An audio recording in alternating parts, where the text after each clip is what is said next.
This Film is Lit, the podcast where we finally settle the score on one simple question. Is the book really better than the movie? I'm Brian, and I have a film degree, so I watch the movie, but don't read the book. And I'm Katie. I have an English degree, so I do things the right way and read the book before we watch the movie. So prepare to be wowed by our expertise and charm as we dissect all of your favorite film adaptations and decide if the silver screen or the written word did it better. So turn it up, settle in, and get ready for spoilers, because this film is lit.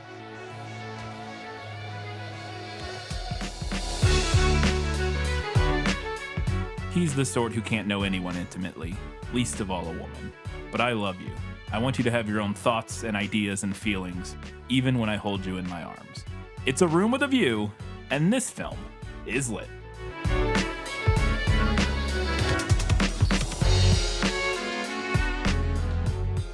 Hello and welcome back to This Film is Lit, the podcast where we talk about movies that are based on books.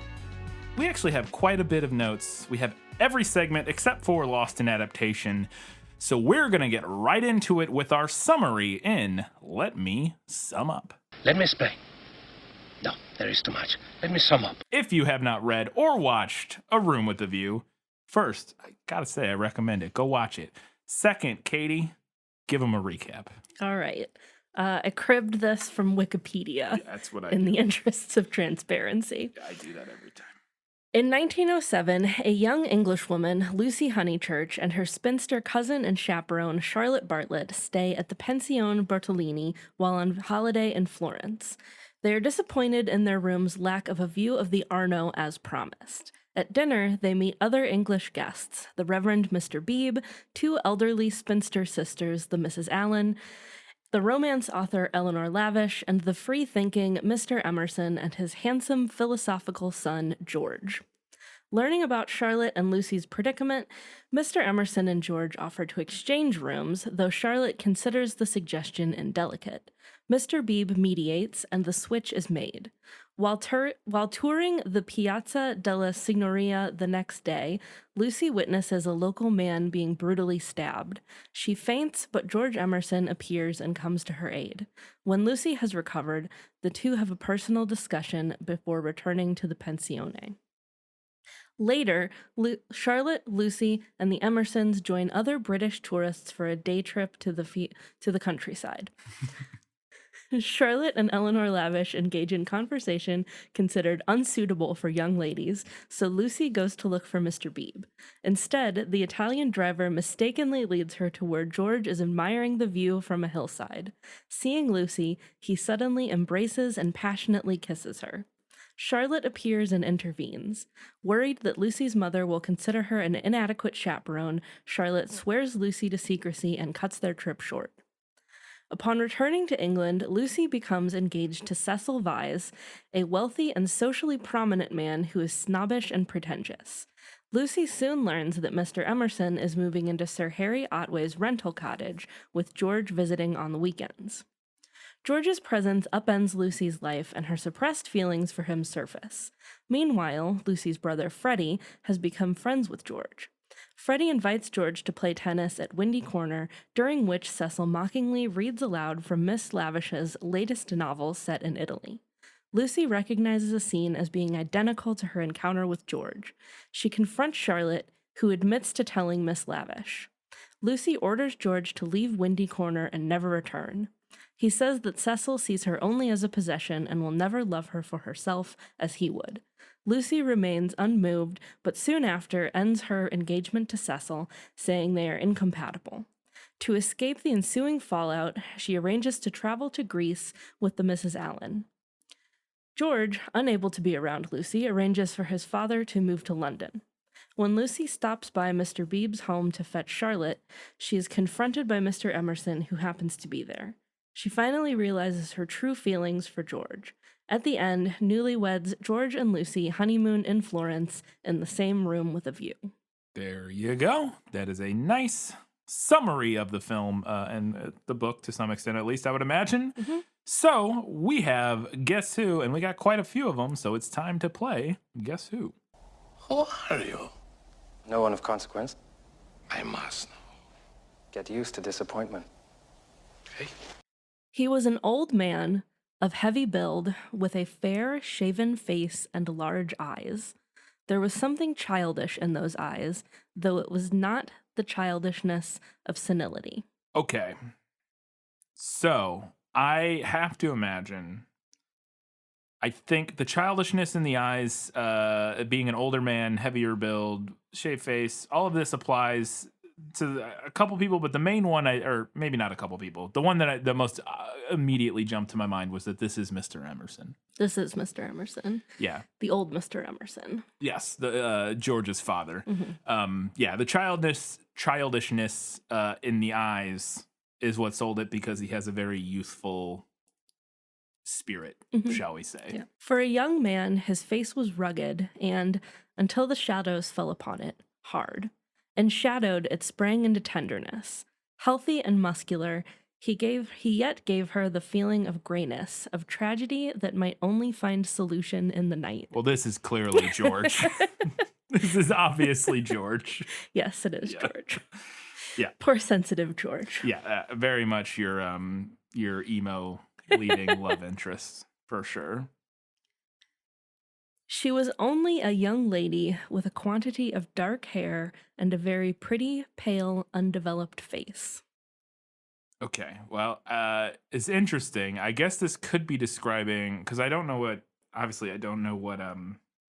perspective the book is written in. So this strikes me most as Lucy, being a young woman, dark hair, with a quantity of dark hair, meaning quite a bit, and a pretty pale, undeveloped face. All of those are literally, to a T, I would say that is Helena Bonham Carter. Yes, Yeah. it is Lucy. Okay. Yeah. The novel is it's in third person. There's a narrator. And I kind of follow Lucy most of the time, but we do occasionally shift to other characters in a more limited perspective. Gotcha. Okay, up next, we have a man whose head was bald and who wore a pair of russet whiskers. Nobody jumps to my mind immediately. Mr. Beebe, he might be bald, but I don't know if I don't think he has a red beard. I don't think he has a beard at all.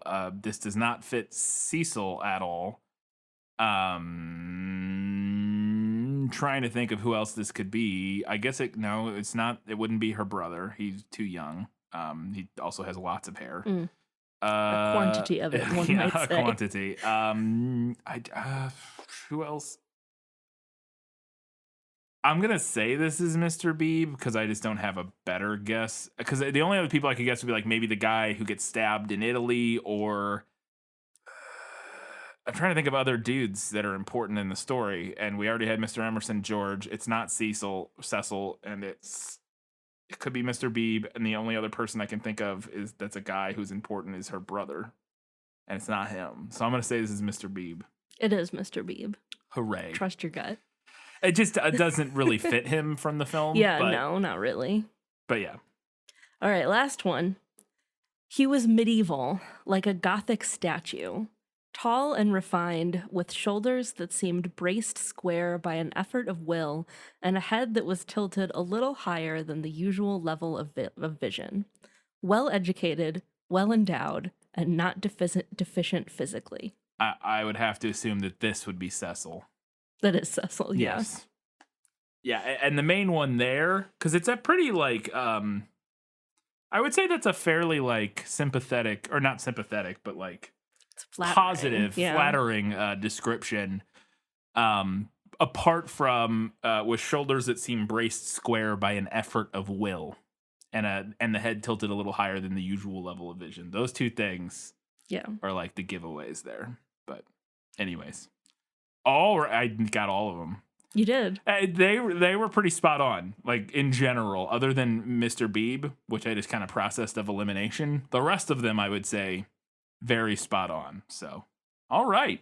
I have a lot of questions, so it's time to find out, was that in the book? Nicholas Flamel is the only known maker of the Philosopher's Stone. The what? Honestly, don't you two read? In the film, when we open up, we get these opening credits that are very interesting.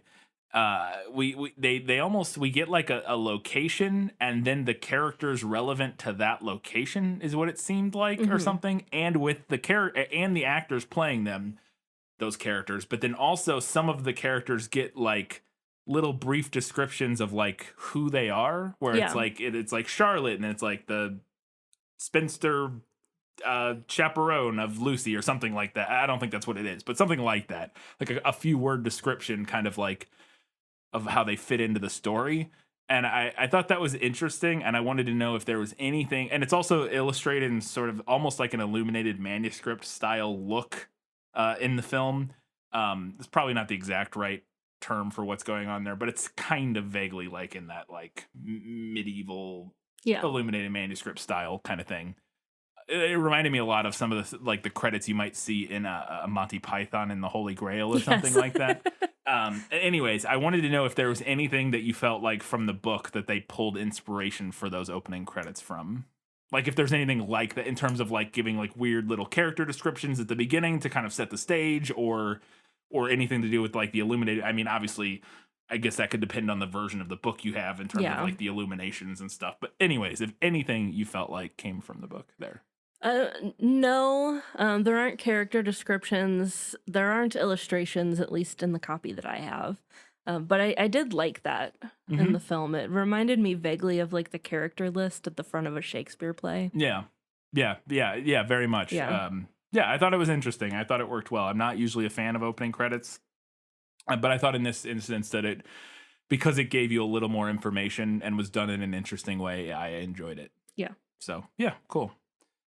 I have a lot of questions about quotes because this is a very quotable movie. And the first one that came up was, I believe this is a conversation between Mr. Emerson and somebody else, or Mr. Beebe. I can't remember who's having this conversation. But somebody says that somebody was being indelicate, and the other person responds by saying, "Things that are indelicate can sometimes be beautiful." I thought that was a nice line, and I wanted to know if that came from the book. There's a very close line, so it's not exact, but the line from the book is, "Have you ever noticed that there are people who do things which are most indelicate, and yet at the same time, beautiful?" Yeah, interesting, or similar idea. A little bit different.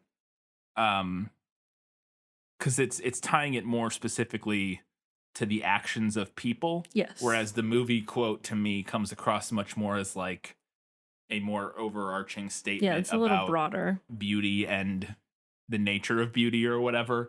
And so I thought that was interesting, but it's definitely a similar idea. So it clearly inspired, clearly they took that line and just reworked it. I don't know which I prefer. It also contextually may kind of one may work more contextually in the book, whereas the line from the film may not have. But I really liked that line, and I thought it was nice. So it's nice to know it at least somewhat comes from the book. We get this thing when after we're introduced in Italy to George Emerson and his father. When we're first introduced to George, it's at dinner, as you described. And Lucy turns to him, and at first I wasn't sure if any of these people knew each other. Like that was a thing that I found, and I still am unsure if Mr. Beebe was friends with them prior to. Lucy and Charlotte knew Mr. Beebe. They had seen him like at a church elsewhere. Because when they go back to previously. London or England, they're like hanging out and stuff. Yeah. So I assumed they knew him before going to Italy because like he clearly lives in the same town as them or whatever. So they were at least aware of him, if not like friends with him prior to Italy. Okay. Anyways, when we're first introduced to George and Mr. Emerson, George is eating dinner and he turns his plate to Lucy and it's got like a big question mark made out of his food on it. And then later after they do the room switch, they go into his room and one of the paintings on the wall is flipped backwards and there's a question mark drawn on it in pencil. And then he walks in and like flips it around. And I'm still not sure what I'm supposed to be getting from this or what the play is here, or what his ploy was here. But I wanted to know if it came from the book, and I guess is a little lost in adaptation. If there's any expansion on like what he was doing there, is it just flirting in a weird way? Like what is going on with that? Okay, so in the book, he does leave a big question mark drawn on a piece of paper pinned up in the room. The question mark on his plate at dinner and then him coming back into the room to like turn the picture around are both movie additions. And I did like those additions. Mm-hmm. Overall, the movie gave Lucy and George more little moments of interaction while they were in Italy, which I think worked really well for their relationship arc overall. Mm-hmm. As to what the question mark means, it's a good question. It's a question I don't know the answer to. Yeah. I would hazard to guess that that has something to do with like maybe a philosophical movement from around the time that I don't know anything about, or like because George is like a philosopher, Right. like a sensitive poet type. So I think he is like flirting in a weird way. But I guess what I'm saying is that that might have meant something more to a reader in 1908 than it does to me here now. And I mean, it could definitely, that makes sense. It could somehow be tied into a philosophical movement. I just had this thought that it could be tied into a question I have here a little bit later when they mention the everlasting why. Yeah. Maybe it's somehow in reference to that. I just thought it was I felt in the film, I felt like we were jumping in like in media res, and we weren't. Like, to me, it felt like this was not, that dinner scene was not their first time meeting, and this was him like subtly signaling to her, like they had a conversation previously, and he had like asked her out or something, and he was like, like that's what it felt like. Yeah. Again, jumping into the film, not knowing anything about it. And then it became clear that that was not the case, that it was just something like, he just kept drawing this question mark. And it could be tied to the everlasting why, maybe. And maybe that is some part of some broader popular philosophical movement or something. Because it does seem a very strange way to flirt with a person, which George is a strange guy. I get strange, that. yes. But still, I don't know. It was very interesting to me, and I would be interested if people had more information on that, what was going on there. If you have any thoughts on George's question marks, let us know.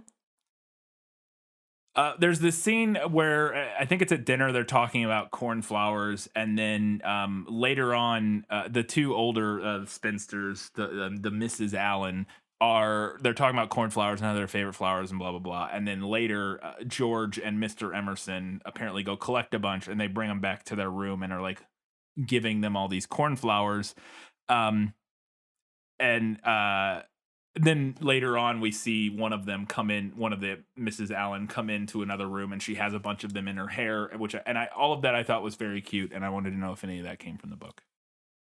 So the Miss Allens do relate a story about how the Emersons filled their room with flowers at one point, but we don't see it happen in the book, and there isn't anything about them having flowers in their hair.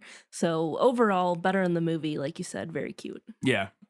Yeah, because I think it's Mr. Beebe or whatever who's like, Mrs. Allen, you have flowers in your hair. And she's like, it's fun. I just liked it. So then we cut to them going, they're touring Florence. They're being led around, and I think their tour group basically is being led by like an English chaplain or something like that. Yeah. Well, they're not with that. They're not with that group. Sorry, but they encounter that tour group. They run into that tour group at one of the Italian or one of the Florentian churches. And that chaplain says something along the lines of like, this chapel built by faith or something, and then Mr. Emerson has an aside to, I think, Lucy and whoever else is standing there, where he says, built by faith indeed simply means the workers weren't paid properly. And I love Mr. Emerson. He's the best. He's my favorite character. And I wanted to know if that line came from the book. That line is verbatim from the book. Fantastic. And I was hoping that you would appreciate Mr. Emerson. He's delightful. I love him. I was really delighted to see, because I didn't realize the actor's name when we were doing the prequel and stuff. He's played by, and now I can't remember, Denholm Elliott. And that name I recognized the name, but I couldn't put together like what I knew of that name from or who he was. But then upon watching the movie, became very clear immediately. I was like, oh my goodness, he's Brody from the Indiana Jones movies. And he plays a very similar, especially in The Last Crusade. He's like the best friend of like Indiana Jones's father, basically. But I think he's in the Raiders and Last Crusade, but he's a more prominent role in Last Crusade. But he is like a similar, like, affable, goofy, like, artist. Like he's like they have all these like silly, like he went to school with Indiana Jones's father, and they have like all these silly things together, and he's like anyways, kind of a similar-ish character, not the same by any stretch, but similar-ish. And I thought he was fantastic, and I love that character, and that line is great. So it's nice to know that it was written in 1907 or whatever. Yeah. Continuing, him and Lucy, I believe, have or it might be with Charlotte. I can't remember who. It's with Lucy. Is it with Lucy? Yeah. He's having Mr. Emerson is having a conversation with Lucy, and George is in the distance, being like emo and mopey and weird. And I mean that in a loving way. But in the best possible way. In the best possible way, yes. Which we'll talk more about later because I have a note about it. But he's talking to Lucy, and he says something about, he's explaining how his son was raised without religion, and it's done good for his upbringing, but he has this sort of ennui or whatever, growing up the way raised in a philosopher's home or whatever. He deals with the ennui that many of us do in that regard. And he says, I hope that you can show my boy that at the side of the everlasting why, there is a yes and a yes and a yes. Again, it's a very poetic, beautiful way of describing one of the central conflicts of kind of the whole story, but specifically within George, which is actually a thing that he kind of just gets over. It's actually interesting because I thought they were going to set him up as much more of like a mopey, emotional character than he ends up being. Mm-hmm. Like he's a very sentimental, like feeling, empathic character, but he's not like mopey or like again in this scene I thought she was going to have to like, I don't know, like the way he sets this up here is like, show my boy that at the side of the everlasting why there's a yes and a yes and a yes. I thought, he's going to be like a Mr. like he's going to be Edward from Twilight. He's going to be like Mr. Mopey, and that she's going to like bring this joy into his life, and it doesn't really feel that way. Like he seems to have that zest already, but maybe it just kind of comes and goes. Anyways, I really like this line, and I wanted to know if it came from the book. Again, we have another close one. The line in the book is, make him realize that by the side of the everlasting why, there is a yes. A transitory yes, if you like, but a yes. And I do prefer the movie line. I also like the book line a lot. Mm-hmm. The transitory yes, if you like. Because I mean, what that's really getting at the core of it is in a philosophy where you do not have an ultimate meaning derived from religion or a god or what have you, as it is very clear in this story that Mr. Emerson and George are both atheists, at least to some extent, and do not, believe in religion or God or whatever. Finding meaning within that philosophy is something that I think, as an atheist myself, I think a lot of us, struggle with at times, or have struggled with during our deconversion or at different times in our life. Whether or not you ever were religious, because for me, I never was religious, but there were times especially when I was younger, where I dealt with that, again, what is the point of all of this kind of question? And I just love the poetic way he puts it. And the book quote, I think, works because the transitory yes, that is a big thing. It's like, yes, that the yes, the reason, the meaning is transitory. It's fleeting. We make it up as we go. It doesn't necessarily mean anything in a grander scale, but on a personal level, it is incredibly important and incredibly meaningful. So I like that, but I will say the movie's version is more dramatic, is more, yes. I like the yes and a yes, and a Yes. yes. It hits hard. It works really well. It just loses a little bit of what the book has in terms of like some nuance, but I like it a lot. I think I do prefer the movie's version, but clearly very obviously came from the book. Yeah.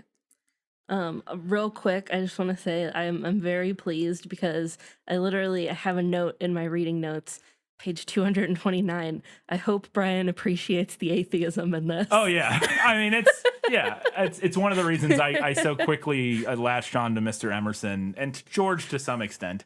But yeah, I very clearly, which I hadn't read anything about E.M. Forster. I assume those characters very much feel like, at least to some extent, author. Yeah, like author. It's not necessarily kind of, insert, yeah. but like, yeah, at least to some extent, author philosophical inserts. Yeah. It feels like they are providing his philosophical point of view, if not at all of his points of view. But so, anyways, yeah, no, absolutely. I thought I was into it. So then we get to the big sort of inciting incident, but a little bit where she's out in the square that I can't remember the Italian name of that you mentioned earlier. And she sees a disagreement between a couple men, and then they get into a shoving match, and then one of the men gets a knife and stabs the other one in the stomach, and he relatively quickly dies as the crowd tries to like kind of help him and takes him over to the fountain and tries to do whatever minimal CPR they had in 1907 or whatever. And I wanted to, and then she passes out, George catches her, and then they kind of like bond over this dramatic experience that they both had. And I wanted to know if that whole event came from the book. Yes, it does. That is one of the like major turning points in the book, as it is in the movie. Although, I will say the movie version is more horrifying than what's described in the book. Okay. And I'm just gonna read real quick. It's very short.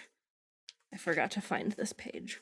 They sparred at each other, and one of them was hit lightly upon the chest. He frowned. He bent towards Lucy with a look of interest, as if he had an important message for her. He opened his lips to deliver it, and a stream of red came out between them and trickled down his unshaven chin. That was all. A crowd rose out of the dusk. It hid this extraordinary man from her and bore him away to the fountain. So we just see more of it because that's Yeah. all, like literally exactly what happens, down to the blood trickling out of his mouth Right. and him seeming to try to talk or something. Like it's identical. It's just we then follow We to see the fountain. We see more of it, and I think the movie plays it up a little bit more. We see more of like his face, Okay. and there's like the dramatic music and like Well, the obviously, I mean, lighting you and- get the experience of watching a movie Yes. as opposed to just reading it. But what you read, I would envision exactly what I saw in the film up until the point, again, where when they take him to the fountain, the camera goes with them and we kind of Mhm. watch that all take place where she is passed out. Lucy has passed out Yeah. at this point. But yeah, I think it's a very faithful adaptation Mhm. and very clearly from the book. Another thing the movie does, kind of similar to the opening credits, is we get these little scene transitions throughout the course of the film, a handful of them, I don't know, 4 or 5 maybe, where when they go from place to place, I think in this instance, it's literally they're in Italy there, or no, we're not back in England yet, but I don't remember what it is. There's some little scene transition comes up that it might even be, let's say something like a ride with Yes. or something yeah. like that, like a carriage ride with whatever. Yeah, you get like like title cards for the like a title scenes. card for some of the scenes, not every single one, but a handful of them. And I wanted to know if those came from the title cards were pulled like from the book in some way. They are the chapter titles. Well, there you go. That would make sense. That would make sense. I don't remember who says this or what the context of this is. They're riding in the carriages, Mhm. but I don't remember who says this. I think in the book it's Mr. Eager who says it, the older Anglican. Oh, the pastor, other the other who's the tour reverend guide who's with that there, other yeah. group, yeah, and it might be him or it might be Mr. Emerson. I can't remember, but they're talking about an American, and one of them says that he was an American of the best type, so rare, and that cracked me up, and I wanted to know if that came from the book. It is from the book. It also cracked me up when I read it. I was like, ha, suck it, Americans. I mean, if it's fair enough. It's fair is fair. Fair is fair. I mean, it's rich coming from the British, but it is what it is. So on this carriage ride, one of the carriage in the front with the old Anglican priest or whatever, and I think Mr. Emerson and Lucy and Charlotte might be the 4 people in that one. I can't think remember. So Anyways, but I know the old priest and Mr. Emerson are in this carriage. The carriage driver is this Italian guy, and he has like a young woman with him, and they're like canoodling in the front as they're driving down the road. And the old chaplain guy who you mentioned, like insists that they stop. He's like, telling them to stop. And meanwhile, Mr. Emerson is like, leave them alone. And he says this, oh, leave them alone. Do we find happiness so often that we should put a stop to it when it sits there? I love him so much. He's my favorite character in the movie. I love him. And I wanted to know if that scene, that like moment, and specifically that line, I should have clarified that I was asking about that line. If you don't know for sure about that specific line, anyways, does that come from the book? Yes, and I did in fact find the line for you. So that whole scene is from the book, with the driver and the young woman and Mr. Eager insisting that they not be canoodling. Yeah. And Mr. Emerson says, do we find happiness so often that we should turn it off the box when it happens to sit there? And I think that is the exact line from the movie. I think I was just trying to like quickly write it down what I remembered. And I think he does say, turn it off the box when it happens to sit there. So yeah, right from the book, Mr. Emerson's the best. Okay. This line got me good. When they get to they're like having a picnic in the countryside, which is where they're going on these carriages. They get out there and Charlotte and Mrs. Lavish or Miss Lavish or whatever, Judi Dench in the film, they get out there and Lucy runs off to go do something or whatever. And as they're setting up their picnic, Miss Lavish pulls out a blanket or something and says, observe my foresight, and like flops it out and sets it down because the ground is kind of damp or something. And that got me so good. And I am going to start saying observe my foresight whenever I have planned ahead for something and want to show off like a jerk. I'm just going to say observe my foresight. It was great. I loved it. I want to know if it comes from the book. It is from the book, and I hope you do that. I was not expecting it, and just, it's such a funny, cocky thing, like weird thing to say. Observe my force. It's like she's doing a magic trick, and it's like, haha, look at this. I got a blank. I don't know. It really tickled me. I really enjoyed it. So then we get to the big kiss. George is just standing in this meadow, in this field, and Lucy kind of wanders down towards him, and he turns around and looks at her, and she looks at him, and no words are spoken, and then he just kind of walks up and kisses her through this meadow, and it's great. He's so awkward and adorable and dumb. Like, the whole scene was like awkward and dumb, but really sexy and beautiful. It was just wonderfully shot and wonderfully acted, and so weird. Like, not weird, but just, I don't know, something about it was very interesting, and I wanted to know if you felt like it translated from the book directly. Yes and no. And I love this scene in the movie. I love it so much. It looks like an oil painting. It's beautiful. Yeah, it's beautiful. Yeah. It's I don't know if you noticed me like sit up and pay attention. No, I was taking my own notes. Scene started, but it's one of my favorite scenes from the whole movie. But I do love the description in the book. So it's in the movie, what we see is like a field of golden barley, which is beautiful. What happens in the book is that she's kind of coming like up to a ledge, and she like kind of tumbles down this ledge into a sea of flowers, and like she like kind of tumbles down, and then she's like right by him. Yeah. At the same moment, the ground gave way, and with a little cry, she fell out of the wood. Light and beauty enveloped her. She had fallen upon a little open terrace, which was covered with violets from end to end. Courage, cried her companion, now standing some 6 feet above. Courage and love. She did not answer. From her feet, the ground sloped sharply into view, and the violets ran down in rivulets and streams and cataracts, irrigating the hillside with blue, eddying round the tree stems, collecting into pools in the hollows, covering the grass with spots of azure foam. But never again were they in such profusion. This terrace was the wellhead, the primal source from whence beauty gushed out to water the earth. I mean, yeah, that's very beautiful. Very beautiful description of that. I do prefer in the film that I assume that the companion is George, or is it somebody else? That yelled from above. I think it's George. It's kind of a confusing scene. And then does he like come down to her, I guess, or something? Or, I don't.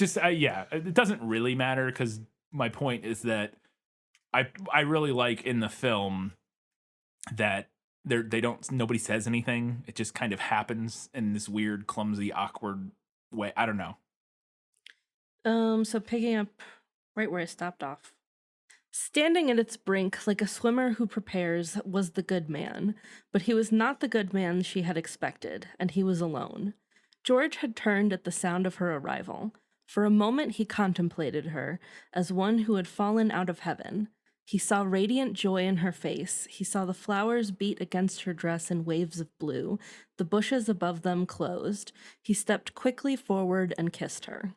So that, to me, sounds like he was already down there. So and I then think maybe Charlotte was up above because she sees it. So, right? Well, it's the driver who was with her who like led her there. Okay. So that's I who think was that yelling was- yeah. or saying whatever. Yeah. Anyways, my point was I'm glad that they didn't have somebody like her tripping and then somebody being like, "Whoa, be careful!" Like whatever. I just it's just similar. It's just slightly different. But the pros describing the location, the scene was very very beautiful. And then after that moment where basically he kisses him or he kisses her and then Charlotte sees it and then they go back to their hotel or whatever and Charlotte turns to George and is like, I need to talk to you. And then it literally hard cuts. We get a title card that just says home and then they're back in England. Mm-hmm.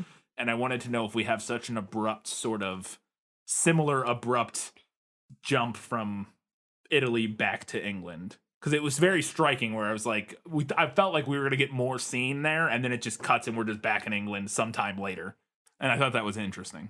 Yeah, that is what happens in the book. The last we see in Italy is Charlotte and Lucy packing to leave, and then we time jump, and we're back in England.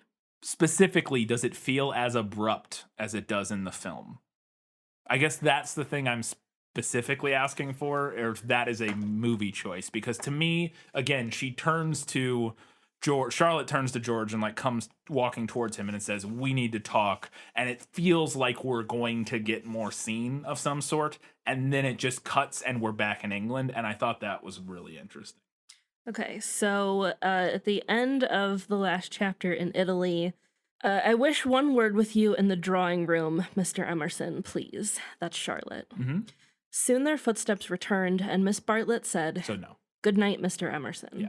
His heavy, tired breathing was the only reply. The chaperone had done her work.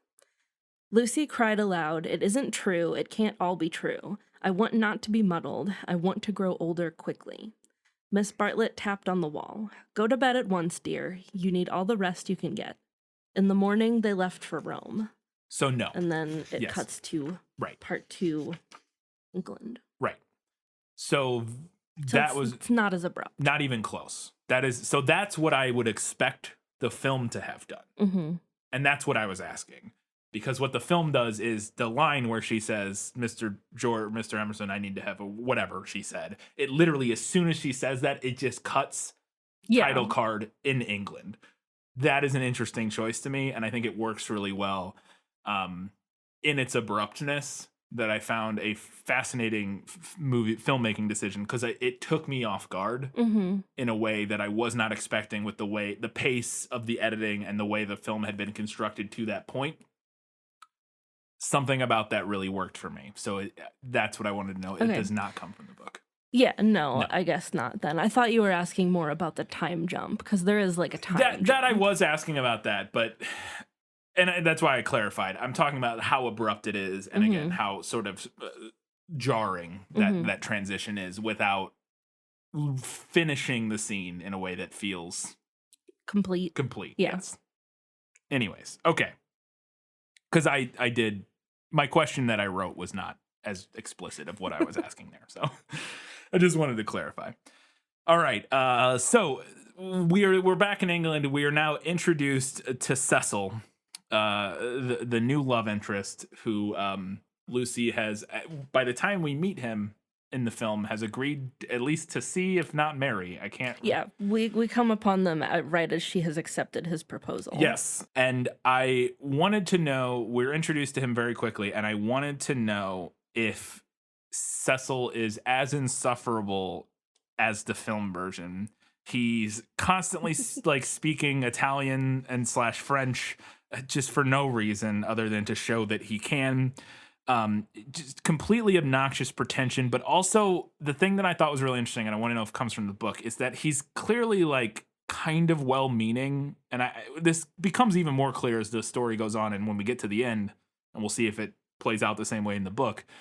But like, it's very clear. It was very clear to me in the film that while he's just the worst, and you just can't stand him, he's very clearly a victim of his upbringing, and it's not a malicious pretension. It doesn't feel like it feels like he's unaware of what an obnoxious twat he is.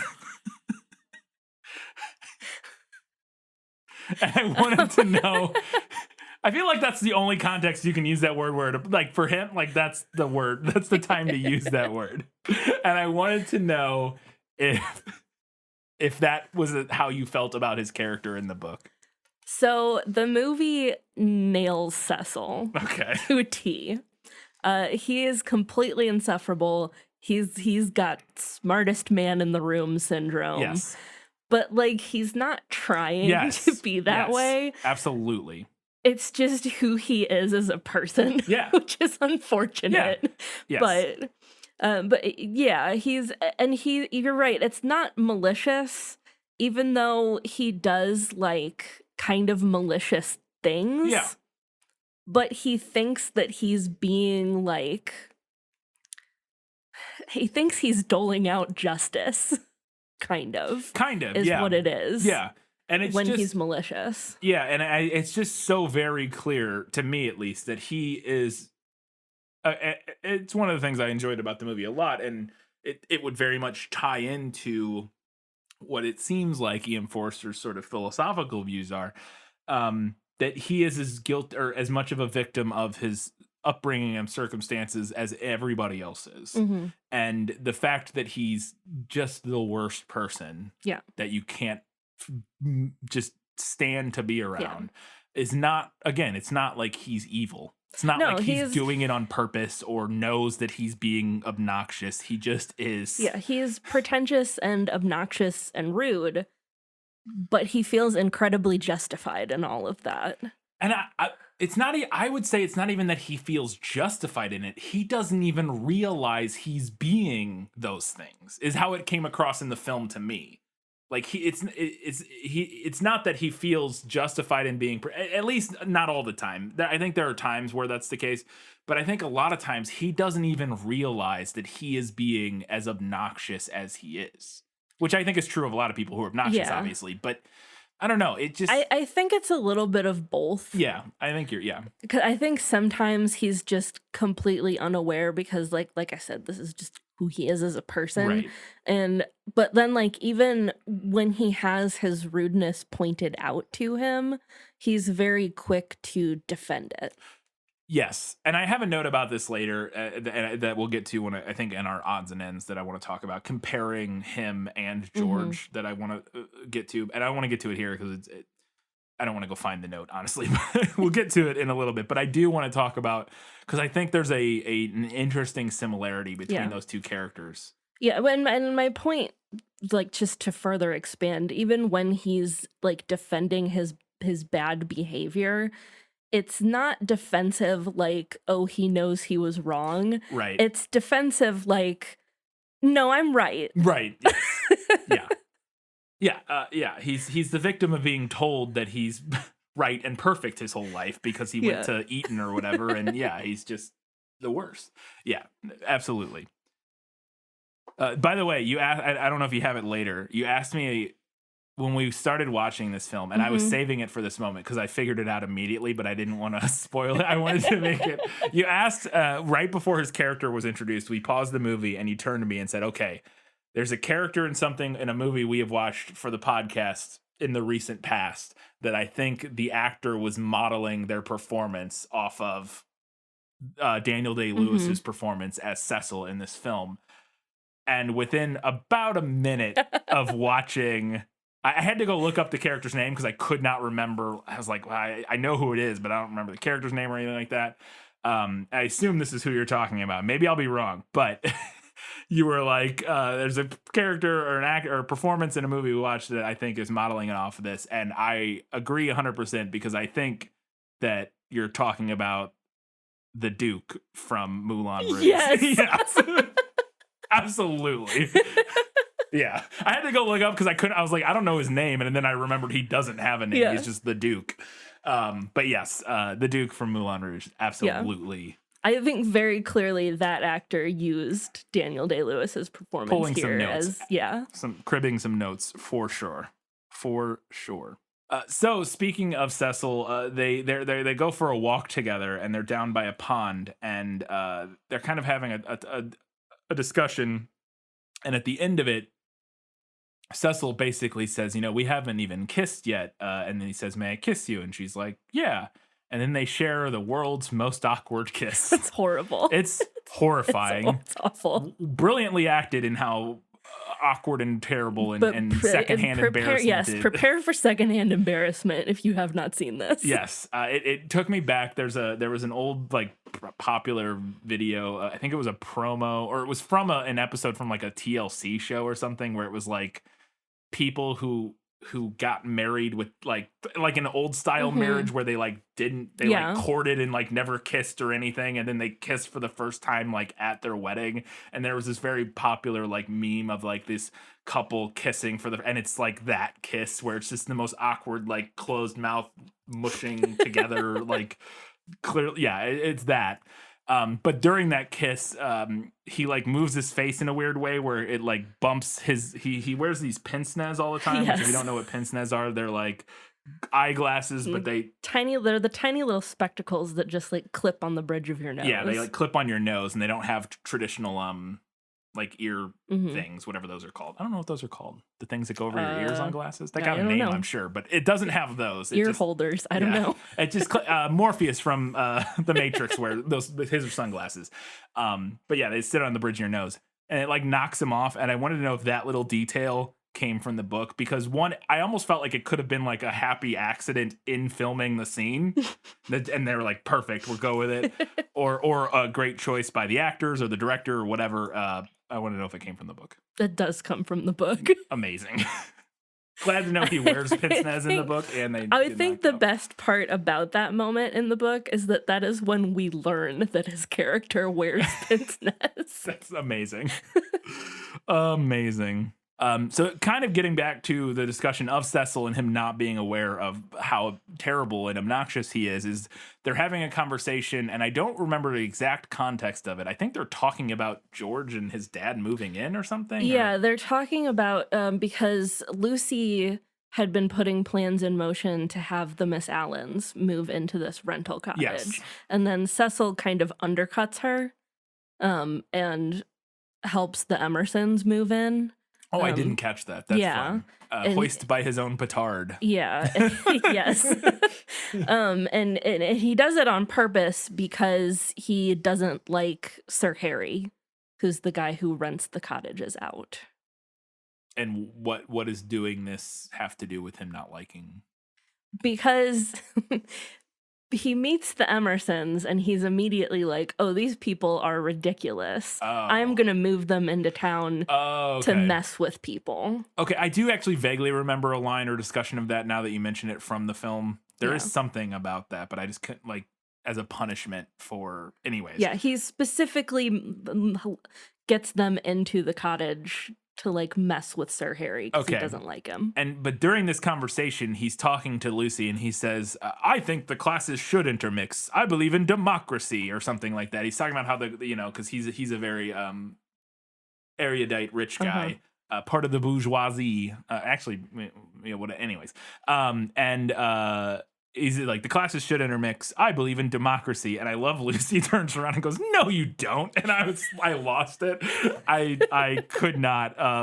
And he even has a line about how, he's like, I love that he doesn't see himself as a snob. And like in his own head, he has fabricated this version of himself that is way more noble and moral and egalitarian than the actual version of himself is. And I thought that was a fascinating character but like character quirk. And I wanted to know if that exchange came from the book. Yes, this entire exchange is directly from the book.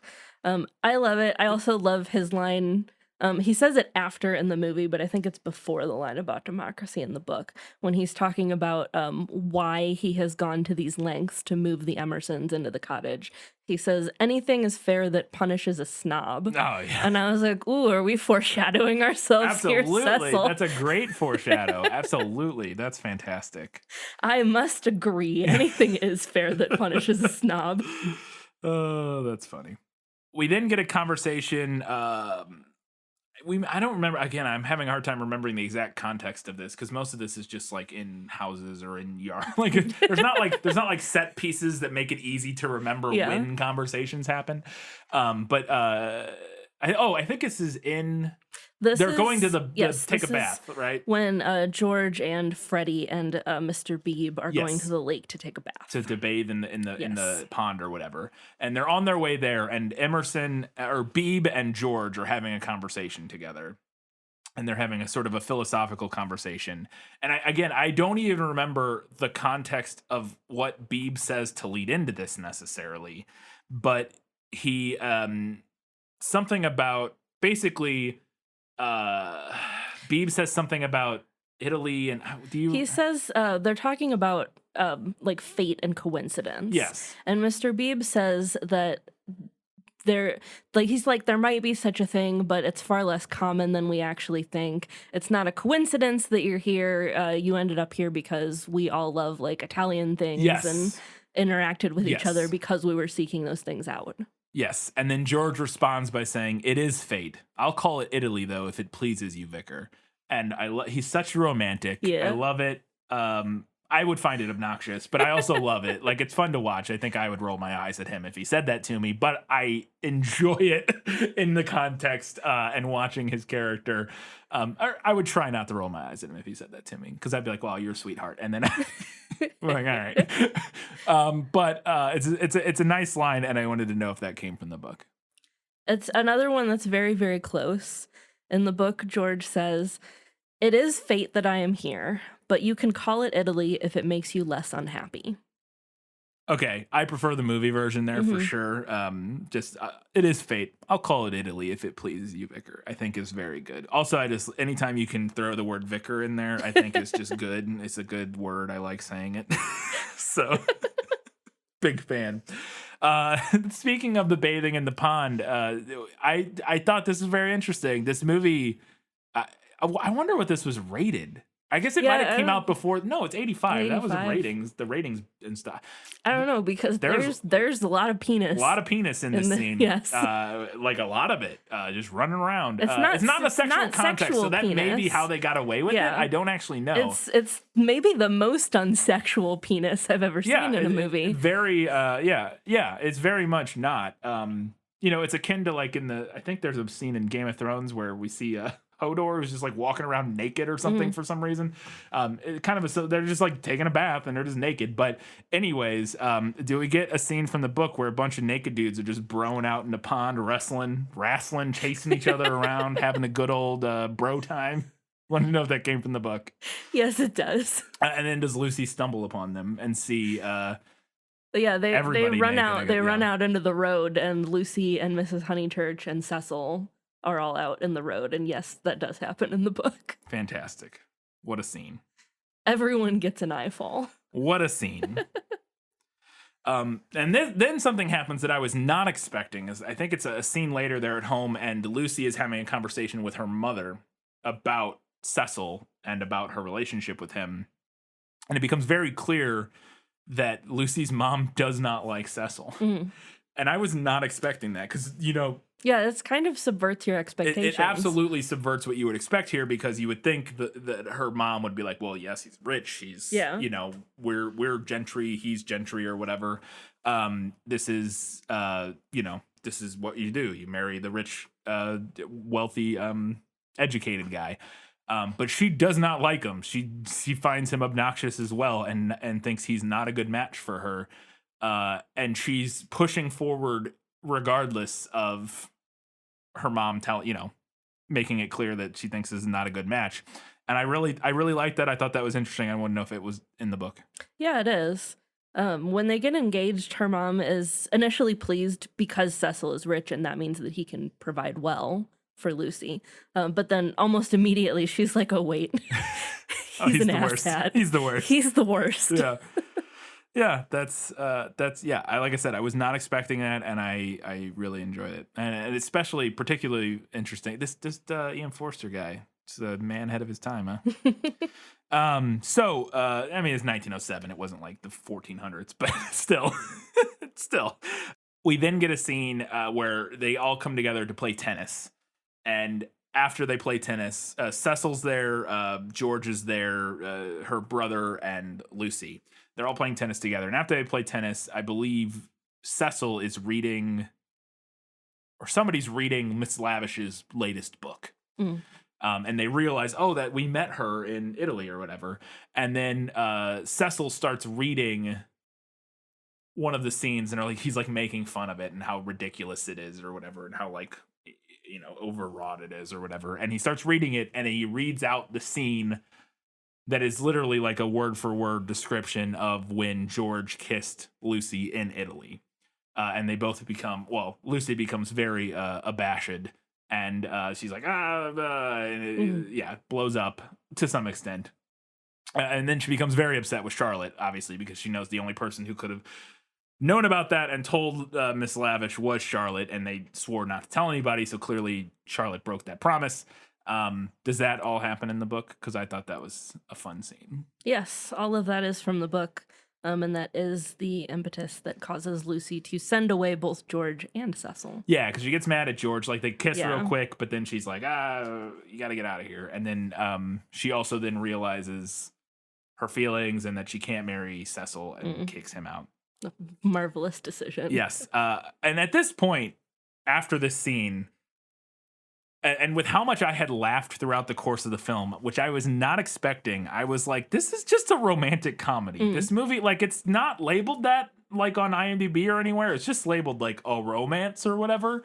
But I was like, this is a romantic comedy. And I wanted to know if you felt like the book was as much. I mean, now, I would say probably based on the fact that most of the lines that I laughed at the most, almost verbatim, have come from the book. But I wanted to know if in your experience reading the book, if you felt like the book was also like basically a romantic comedy, although that wouldn't be the words they would use to describe it at the time, but do you think it would fit into what we would currently in the modern day classify romantic comedy as?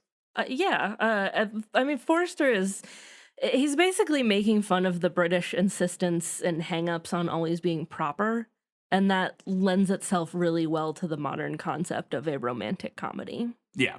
And I think there is obviously a fine line, because something like Pride and Prejudice also has quite a few comedic scenes, shall we say. Yeah. But I would not say that film, and maybe it's just because the sense of humor in this just jives with me really well.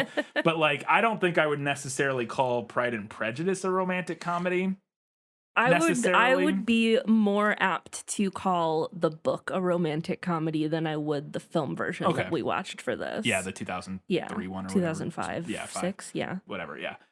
Okay, but yeah, I mean, and it's interesting because it's a very fine distinction, because there's tons of scenes in that film that are, comedic, but there's something about the construction of the narrative in this one that feels like you could just copy paste it to a modern film and it would be a completely, I don't want to say bog standard romantic comedy, because that sounds like it's denigrating it, but like nobody would bat an eye at the narrative beats being translated to the modern day, and like the jokes and stuff. If you just transpose the setting, this is just like, and put like Ryan Reynolds and whoever in it, it's just like a romantic comedy. Whereas I don't quite feel the same way about something like Pride and Prejudice. And I just thought that was an interesting, that I don't know. Yeah, I thought I had a note in here about Austen. Hang on. Actually, not Ryan Reynolds. Sorry, Timothy Chalamet would play George. Yes, sorry, Timothy Chalamet would play George. But yeah, I really thought I had a note in here about Austen, because it's a manners satire. Yeah, the novel, and so is Austen. That's what she wrote, by and large. Right. Yeah, and that makes sense. I don't know. Again, it's just something about, and I think part of it too is the like super on the nose like arch characters, like Cecil being as much of a caricature of a pompous jerk that he is, Yeah. and George being kind of as much of a caricature of the romantic that he is, where something like Pride and Prejudice, and I mean keep going back to that because it's the one we've done most recently that I have the best memory of, whereas like in that I don't feel like we have as archetypical romantic comedy characters as we do in this. Right. Yeah. In this, we have the very clear setup of like the heroine who's entwined with the man who's completely wrong for her. Yeah. And then the other man who's completely right for her. Yes. And we get bits of that from like Pride and Prejudice, like, you know, with what's his name, but it's not, it just feels, it's again, this is structured so clearly like a romantic comedy. I was just like, holy cow. Anyways, apparently he wrote the blueprint. Like, Ian Forster like really did create the romantic comedy. It's pretty. That's probably not true. Somebody would be like, actually, there was this person before like Shakespeare existed or whatever. Like whatever. Yeah. I get it. I'm just saying. Again, it was very striking to me. So then we get to the big quote that I paraphrased because it was too long to include in our opening quote here, and it's beautiful. And I wanted to know if it came from the book, and I'm just going to read it real quick, because this is George. She basically is telling George to go, or he comes in to confront her about how Cecil isn't right for her.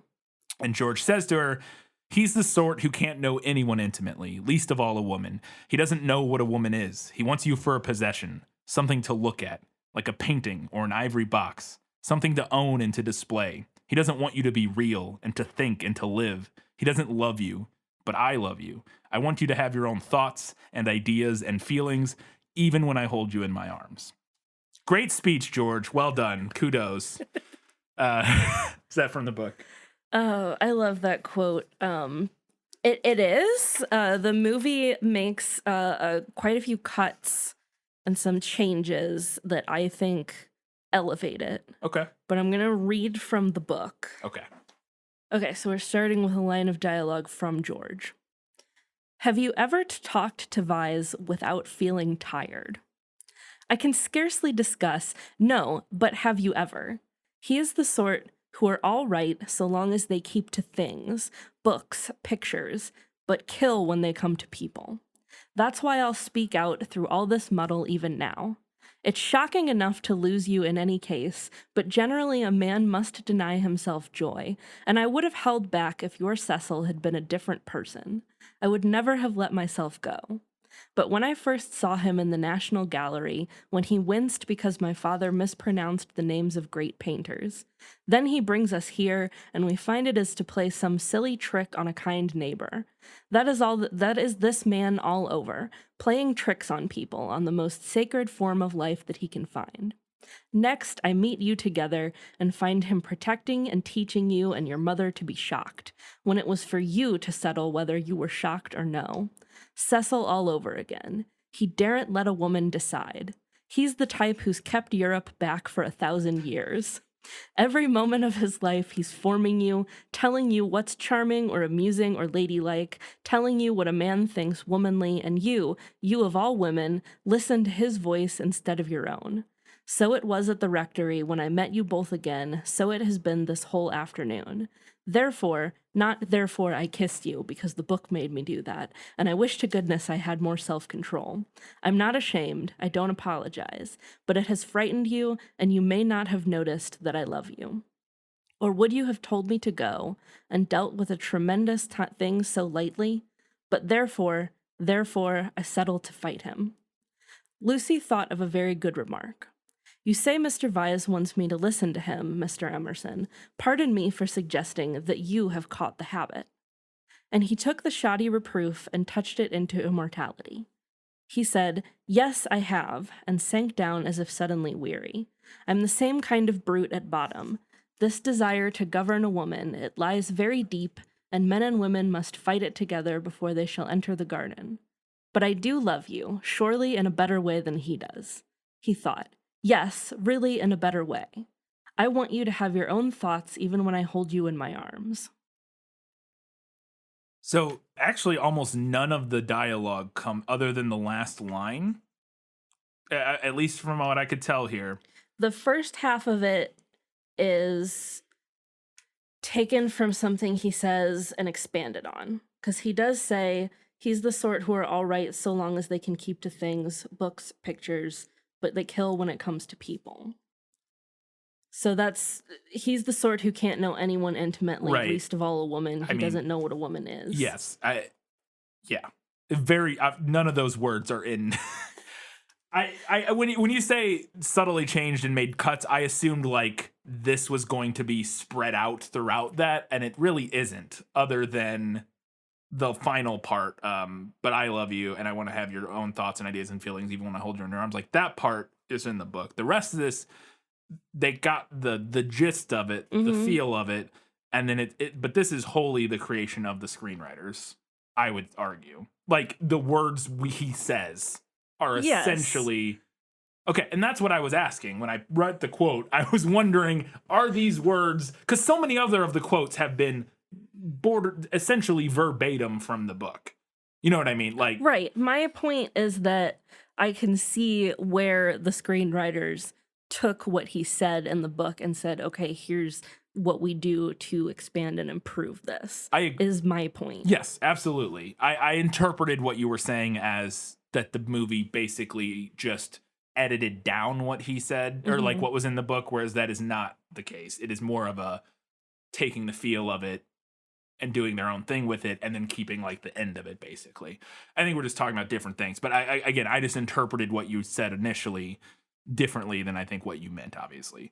But I think they're both very, because there was lots of moments in that I thought were great that I was like, ooh, I wish that had been in the movie. So there's definitely parts of that I thought were, it's all very good. I guess, again, I was more asking this, do these words, were they written by E.M. Forster? These words were not written by E.M. Forster, barring the last couple sentences, the last sentence or two. Fair. When I put a direct quote in the notes, that's what I'm asking. I'm not asking, like, is the general feel of this from the book? I'm asking, were these words written by E.M. Forster and then put in the film? Or did our screenwriter write these words based on something? You know what I mean? The second one. Yes. Then. Okay. That's all I was asking. So, okay. After this all goes down, I think Charlotte might be in the room for this. Yeah, she's in the room with them.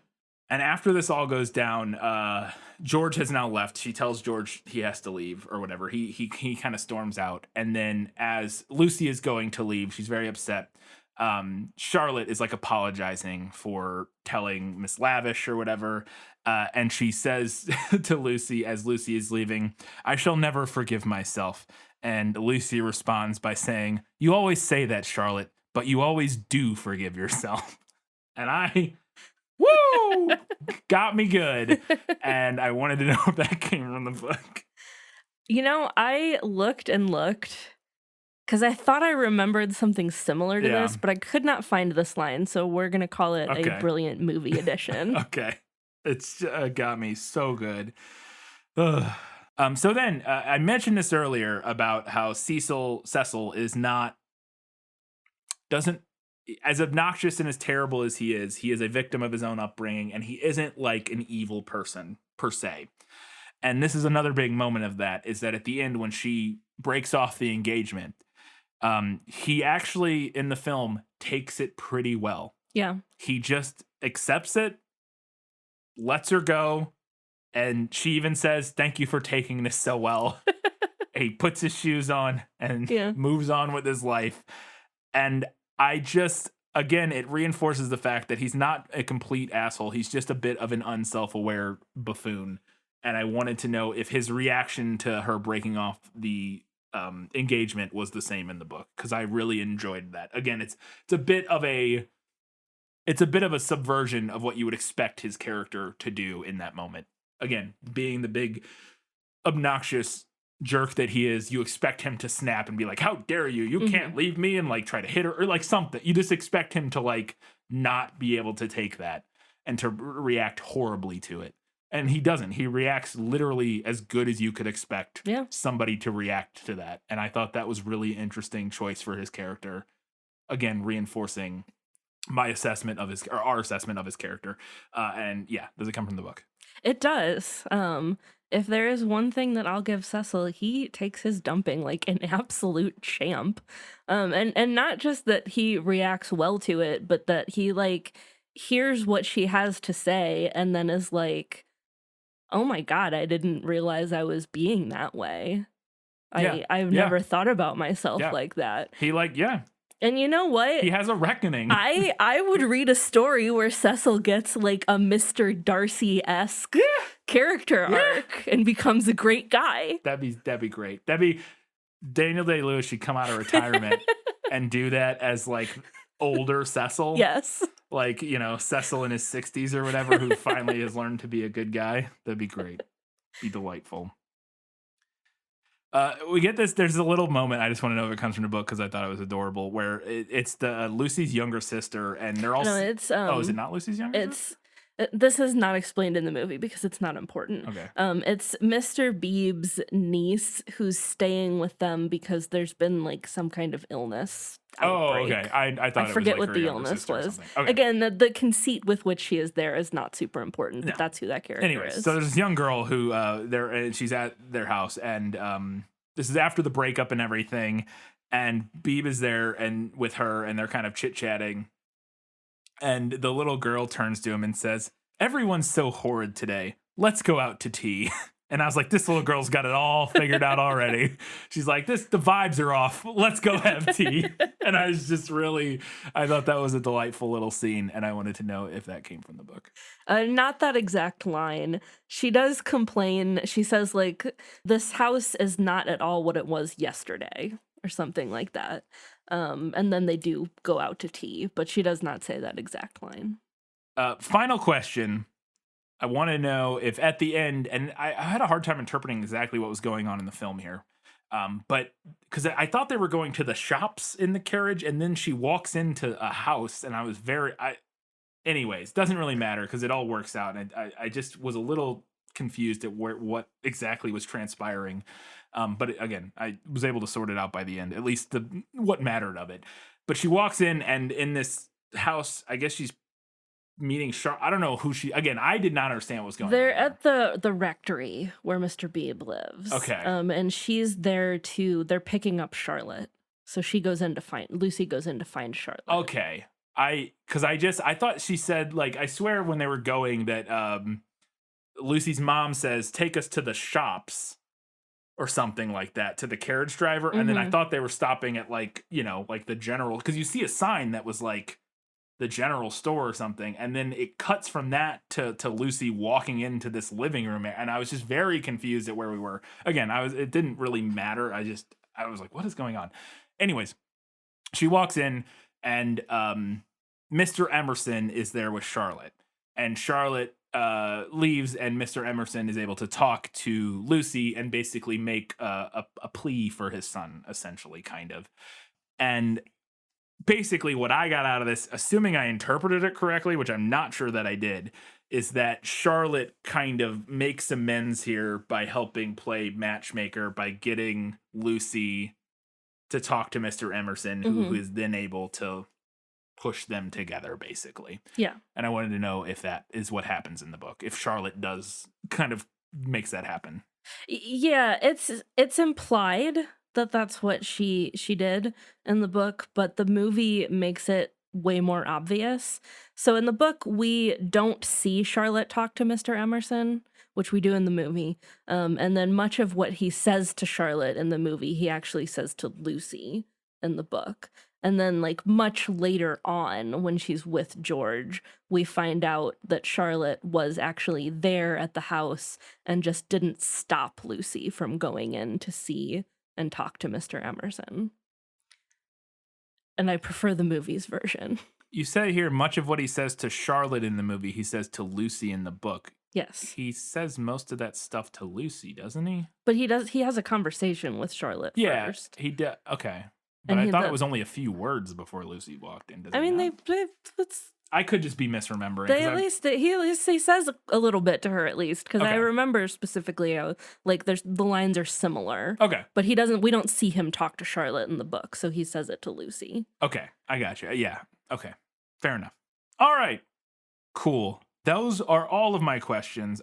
My Lost in adaptations were kind of mixed in with that. So that's all I got. It's time to find out what Katie thought was better in the book.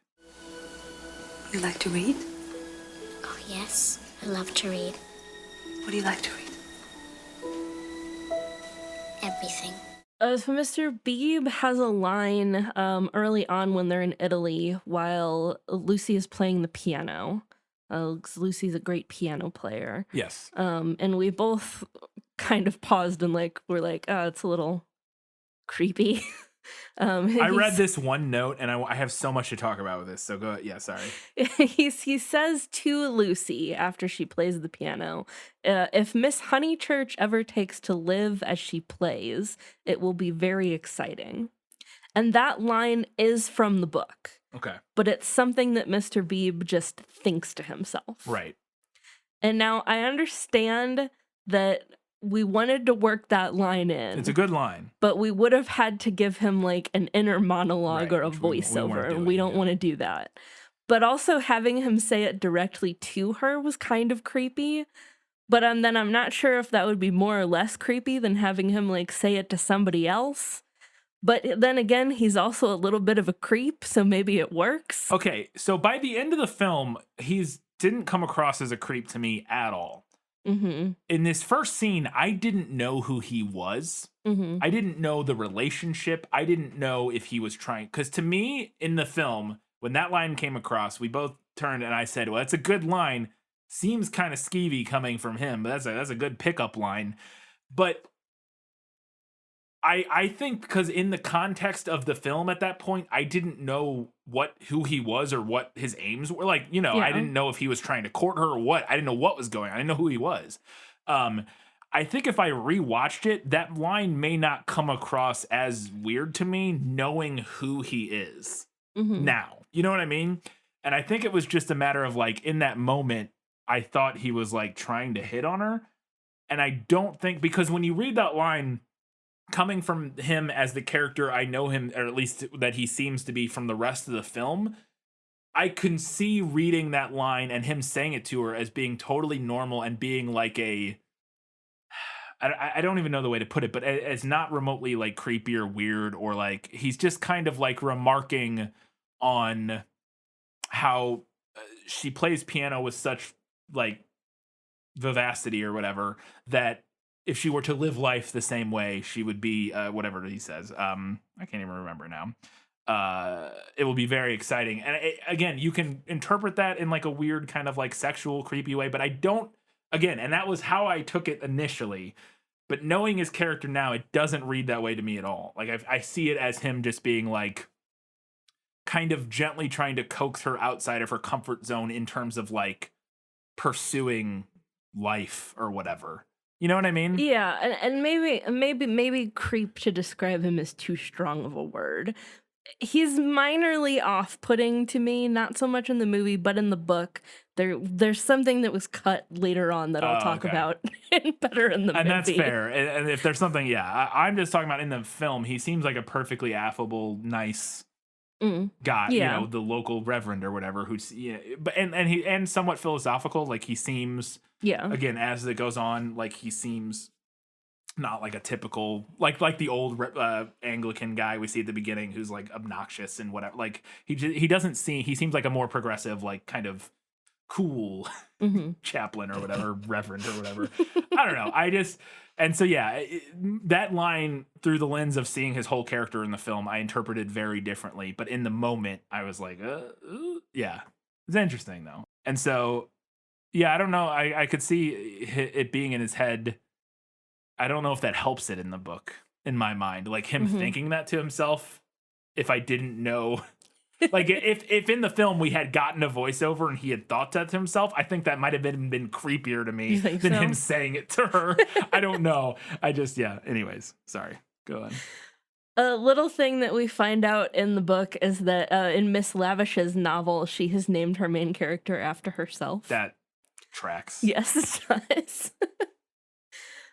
Another thing that gets left out. Behold my foresight. Yeah. Speaking of that scene, when they're in the Italian countryside and the foresight that Miss Lavish had was she brought Macintosh squares, which are small blankets. I think in the film it just looks like she has a blanket. I'm not sure if they're made with a special fabric or what, but yeah, they're for sitting on. And she has 2 of them. And Charlotte, we see a little bit of this in the movie, like initially insists that Lucy should have the other square, and then like sits down and is like, no, don't worry about me. Oh, doing the like woe the is thing. me. Yeah. But what we don't find out in the movie is that she immediately sits down and she picks like the muddiest, wettest spot to sit herself down in. Well, yeah, so she can martyr herself even more. Yeah. Yes. Yeah. So there's right after Lucy leaves those 2, she wants to go find Mr. Beebe. And so she goes to the driver, and she doesn't speak much Italian. He doesn't speak much English. She can't remember. She's trying to ask them where they are, but she can't remember the word for like reverend or priest or whatever. So she asks the driver to take her to the good man. Trying to like cobble her way there. Yeah. And instead the driver takes her to George, which I Oh, that's delightful. It's so cute. That's very cute. Yeah, that would have been good. I'm sad we missed that. That would have been good. Yeah. Yeah. And I don't think the movie mentioned this. I might have missed it because there was a little bit of dialogue between Mrs. Honeychurch and Freddie that I might have just missed this. But I don't think the movie mentions that when Lucy accepts Cecil's proposal, it's actually his 3rd proposal. Yeah, she rejected him the first 2 times. I don't recall that either, but there is a lot of little back and forth throughout those conversations that while we're taking notes, we could easily have missed. It's not always easy to follow. But I also do not remember that being mentioned. So Cecil, glutton for punishment. Yeah. I don't know why you would propose to someone even a 2nd time. Nope. But that's back then, bro. and he's entitled. Like it. Yeah. I guess. And my last note for better in the book is just prose. Yeah. And as you've heard, a lot of the lines are verbatim or very close to verbatim, like a lot of the stuff that you asked about. But I think Forster. I think he should be far more widely read than he is over here. Absolutely. As soon as watching this film and learning how much of it comes from the book, I was like, I need to read some of these books like this. Yeah, he should be far more widely read over here than he is. But I think in general he should be as widely quoted as authors like Thoreau and Emerson and Dickens, et cetera, et cetera. There's just a little excerpt. I picked one. It was hard to pick one. It is obvious enough for the reader to conclude she loves young Emerson. A reader in Lucy's place would not find it obvious. Life is easy to chronicle, but bewildering to practice. Mm-hmm. Life is easy to chronicle, but bewildering to practice. That should be on a million little calligraphy graphics with flowers all over Pinterest. Yeah, come on. I'm amazed that it's not, the live, love, laugh. Yes. Yeah, because it is. I would put that on a pillow. As as pithy as it is, it rings true in a way that is. It's one of those little quotes that is. You read it and it rings so true in so few words that you're like, damn. Yes, and look at you writing. his writing is very like that. It's kind of pithy and a lot of it is very funny, but it does have that quality that just like rings very true in your soul. Yeah, absolutely. Yeah. All right, let's talk now about what Katie thought was better in the movie. My life has taught me one lesson, Hugo, and not the one I thought it would. Happy endings only happen in the movies. I loved the bit in the church in Italy where we cut over to George and he's like kneeling and like putting on a show to get the Italian guy to leave him alone. I missed because this. I must have been taking a note. So when Lucy goes into the church, we see this like Italian guy come up to her, and I'm not Yeah. really sure who he's supposed to be, like if he's a guide or Or is it somebody at the church yeah, like or asking somebody for like alms or yeah, something? or somebody selling something. I'm not really sure. Yeah, I know. But he kind of like hounds her. I remember that because she's like, I don't speak Italian or whatever. And then when she's talking to Mr. Emerson, we cut over to George, and the same guy is like hounding him. So George starts doing this like very elaborate, like kneeling and prostrating himself routine. It's like, you're interrupting my very devout moment here. Yeah, to get this guy to leave him alone. It's good stuff. Yeah. The movie made a change that I thought worked really well. So what happens in the book is that Lucy actually goes to that church initially with Miss Lavish, and then Miss Lavish ends up like abandoning her. And then the part with the guy getting stabbed happens a little bit later on a different outing. But in the movie, we see that Lucy goes to the church by herself, and then the stabbing is like immediately after that, after she leaves the church. And we see that Charlotte has gone off with Miss Lavish. Yeah. And I think that works really well, not just because we're kind of like concisely cutting and smushing things together, but I also think it works well for introducing Charlotte and Miss Lavish's friendship. Yes, I agree. I think I remember the line. I misquoted where I remember now the American rare, the good American, a rare type or whatever. It's those two. It's Charlotte and oh yeah, I think you're right. They're walking through the streets in Italy and they're talking about somebody. And one of them, I can't remember who, says, "Oh yeah, it was a good American or whatever, a rare breed or something like that." It's them. I just didn't want to, incorrectly attribute that quote. So the movie drops this kind of odd little plot point.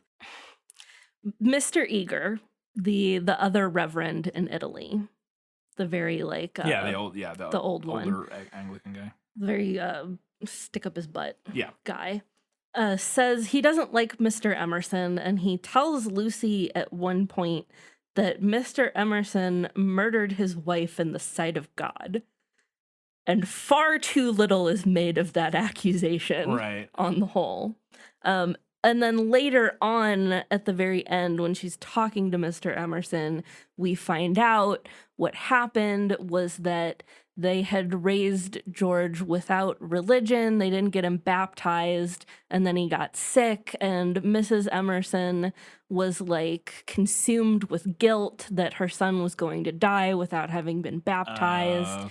And then she ended up dying and like died full of fear and like anxiety about like the afterlife. And so Mr. Eager was just being very melodramatic. But it also like didn't really make sense and didn't really go anywhere. So I was glad that the movie cut it. I think cutting that makes sense. It does. It kind of muddies stuff in a way. Like it would take a lot of work, and it wouldn't. It muddies Emerson's character in a way that feels unnecessary because again, it's like, where does that go? I mean, without knowing the whole context, there might be some. But yeah, it does feel again like it maybe like not a good choice to cut that. Yes.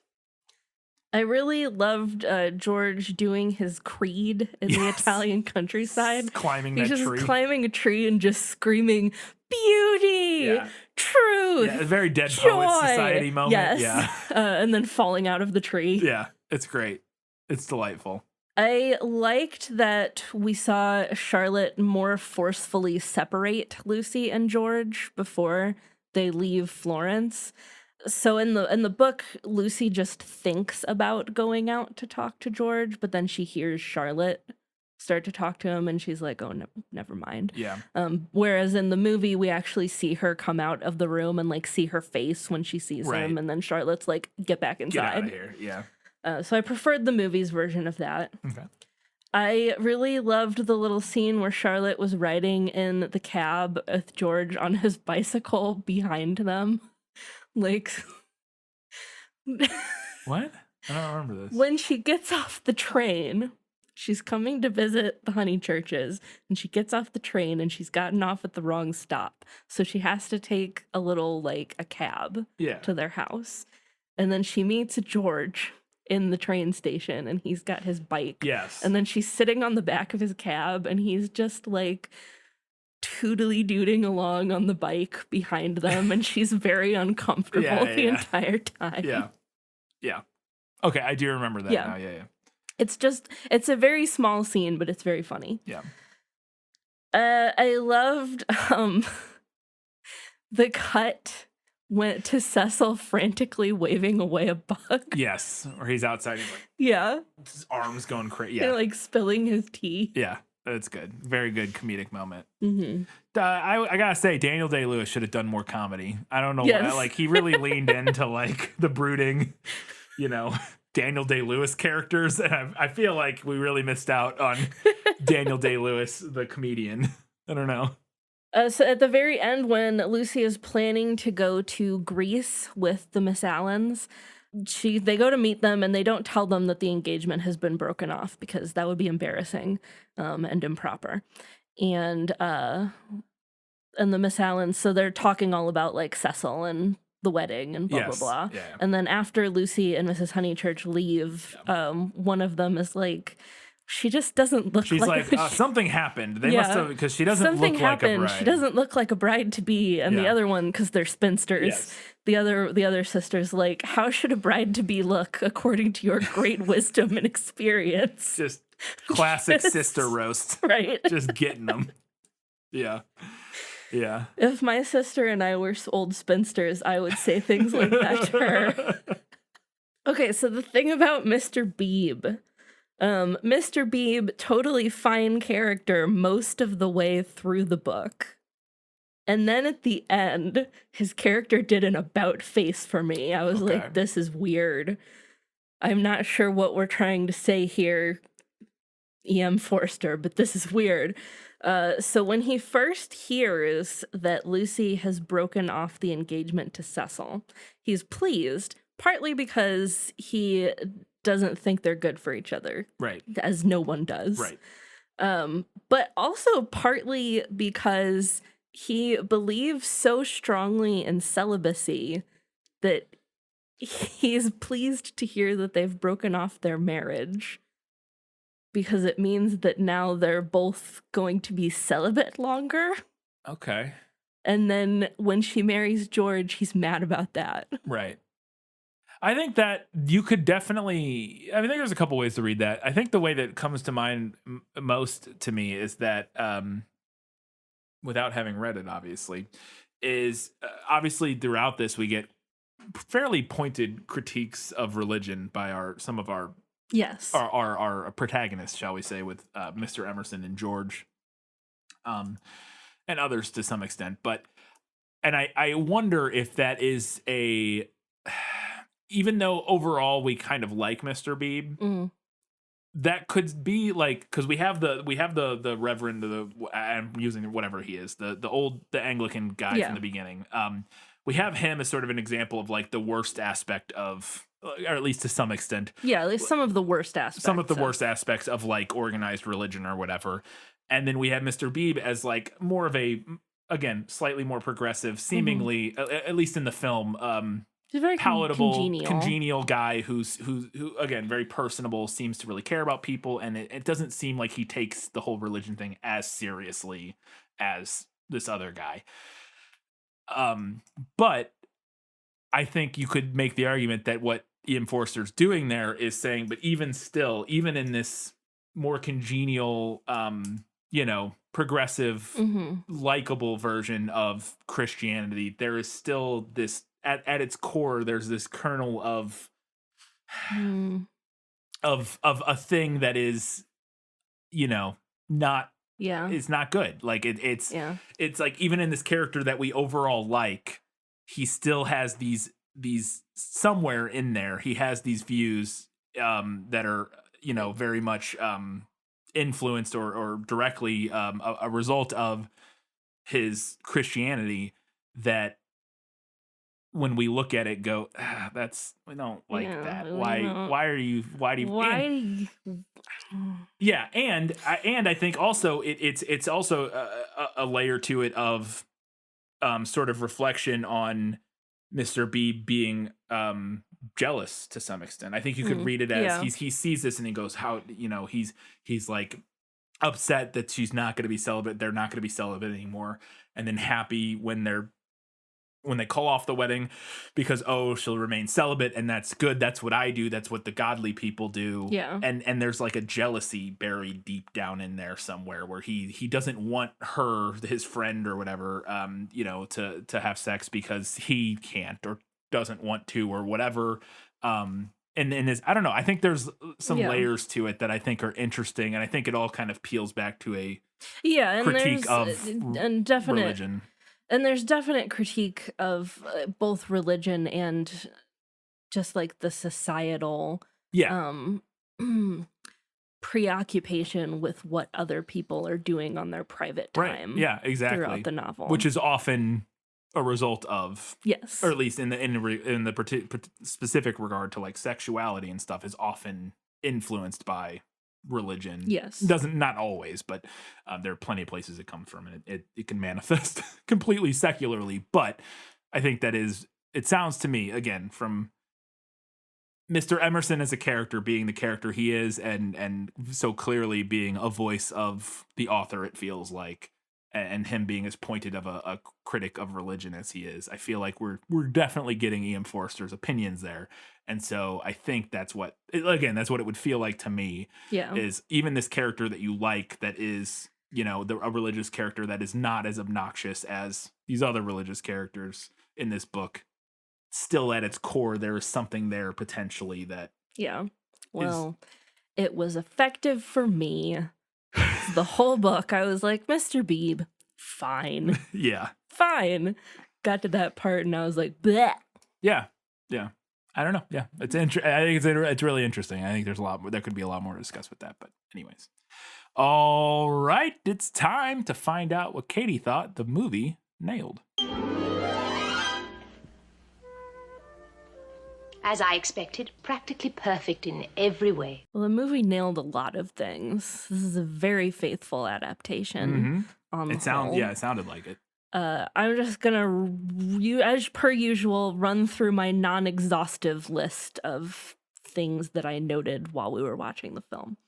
The whole scene where Mr. Emerson was insisting that they should have the rooms, Charlotte being extremely uncomfortable about it. Naturally, Dame Maggie Smith nails Charlotte Bartlett. Oh, yeah. To a T. Yeah, she's great. Both the dames in this movie. Are you kidding me?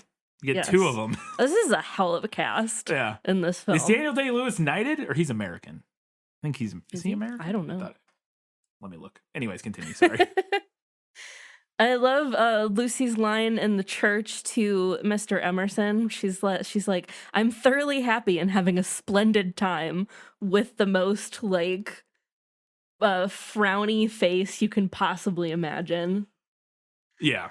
But just, he is British and he is knighted. So we had two dames and a sir in this. Excellent. Amazing.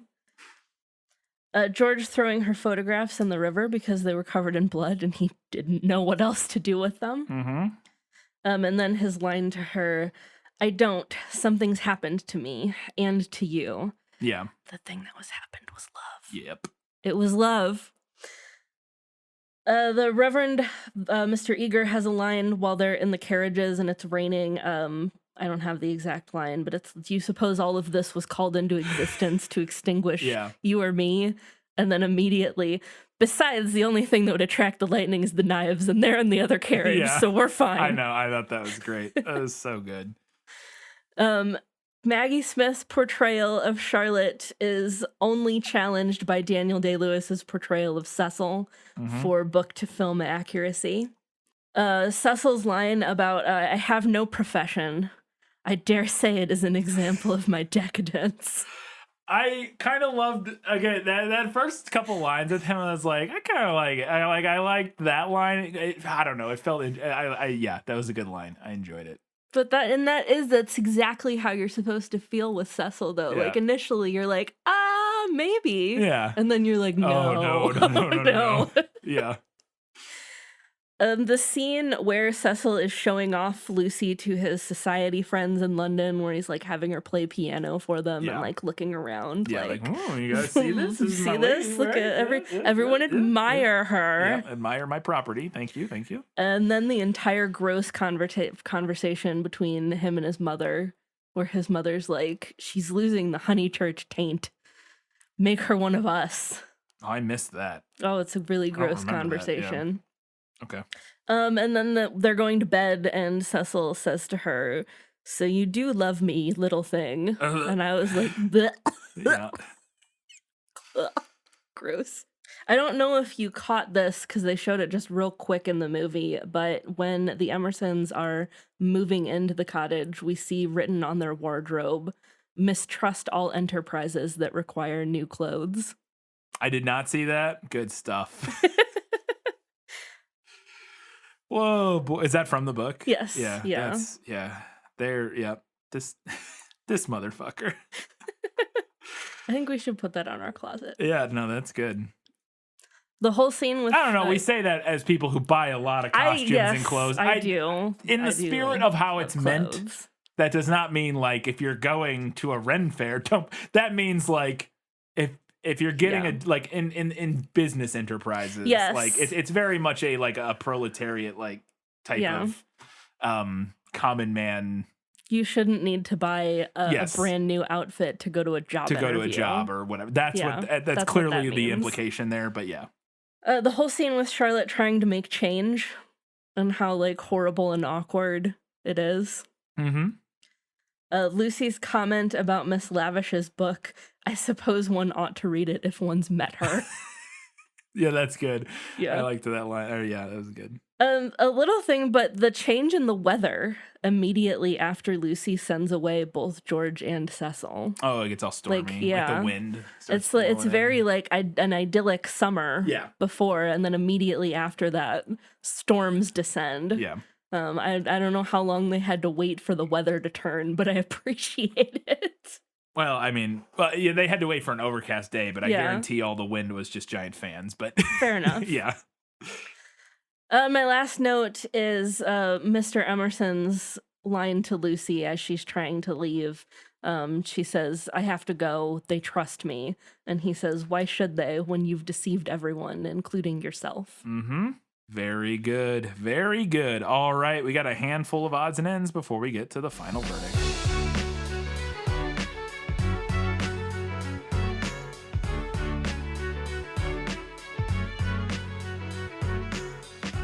So my first note here, I feel like this is going to be a pretty accurate adaptation from what I recall of the movie, because it had been quite a while since I'd seen the movie, but then upon rereading the book, I was like, I think this is going to be one of those ones where a lot of it is very accurate, and it was. Yeah.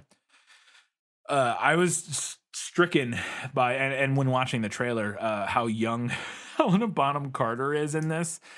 Compared to every other role I've seen, I feel like I had never seen this movie, and I feel like I've only ever seen Helena Bonham Carter like from the late 90s on. Yeah. Where I don't feel like I ever saw her from this movie till like until like Fight Club or something. Like Yeah. I feel like those are my two touchdowns for Helena Bonham Carter now. So it's like her as a 19-year-old and then her as like a 35-year-old. And I'm like, what, did she act in the middle of those or what? I don't know. It's just and then she's looked the exact same for the last like 30 years. So Yeah. It's just very striking. And also wild throughout this film how perfect she would be if they had made Harry Potter in the 80s to play Hermione. Yeah. Like I was like, she just like literally the picture of with that hair and This movie fully started my obsession with Helena Bonham Carter's hair. Her hair is ridiculous in this film. Love her hair. I want my hair to look like her hair. I think I could do it. I think you could. I think I have enough hair and it's Yeah. a similar enough texture. I think I could have. Would you mind if I had Helena Would I Bonham mind? Carter hair? Are you kidding me? No, don't do that. Also, I realized this is one of the few times, if maybe not the first time, that I'd seen the Dame Maggie Smith outside of Harry Potter. I don't know, because I've not watched Downton Abbey. I know she's in Downton Abbey, but Trying to think. I feel like I've seen her in at least one other thing, but I can't think of what it is right now. But yeah, Harry Potter is like the main thing that I know her from. I just thought that was interesting. And like I said, I know she's in Downton Abbey, but I've never watched any Downton Abbey. So, but anyways, yeah, I was like, holy cow! I think, and it's so funny because this is like 30 years before, and she almost looks the exact same. Yeah. Not the exact same, but it's one of those things where kind of like Patrick Stewart, where like Patrick Stewart in the 80s was like 40 and he looked 60, but then he stayed looking 60 until he was 100. Like, I don't, you know what I mean? Like Patrick Stewart in The Next Generation, I think he was way younger than I would have thought he was looking at him. But he has looked like that forever. And it's felt like the same thing here where she was like 50 in this. But she looked to me a little older than 50, and part of that's the wardrobe and the hair and stuff, Right, like yeah, lots of it's that the stuff. styling. But she didn't look that much older in Harry Potter to me than she looks in this film, which I thought was again really interesting. I really did love the severity of all the British faces in this movie. They're all everybody's face is so British in this film. It's very British They're film. so severe and dowdy and brooding and angular, and I couldn't get over how British everybody looked. They're on holiday at the beginning of this film, and the old British idea of holidays, and it might still be a thing, is so interesting to me, but I think it's particularly an older thing. And I'm not even informed enough on this to talk about it, but they seem to just like go stay somewhere for a couple months, and like it doesn't seem even like a vacation necessarily. Like it is, but it's also they just like go live somewhere for a while. Yeah, I mean, and to be fair, it used to take so long to travel. That's true that you would stay there for quite a while. Because you couldn't just like pop somewhere Right. for a week or a weekend. Or a weekend, yeah. That's fair. If you traveled, you traveled. Right. It's just like, it just seems like they're kind of just going about, I mean, they're definitely like sightseeing and stuff, but it just, I don't know. I'm not saying it's a bad thing. I'm saying we should do it again. I'm saying we need to bring back British holidays. Maybe a little less like colonialized, but One of the other things that really struck me is that this film was made in 1985 and it felt like it was a much older film to me. Yeah. The way it's shot, the lighting, the film stock I think that it was shot on, it just feels like a movie Something from the about 60s the or quality 70s. of it. Yeah. It felt like a movie from like the early 70s or something, or not like a lot older. Obviously, it didn't feel like a movie from like the 40s or something. One, it's in color, but it didn't feel like a movie from 1985.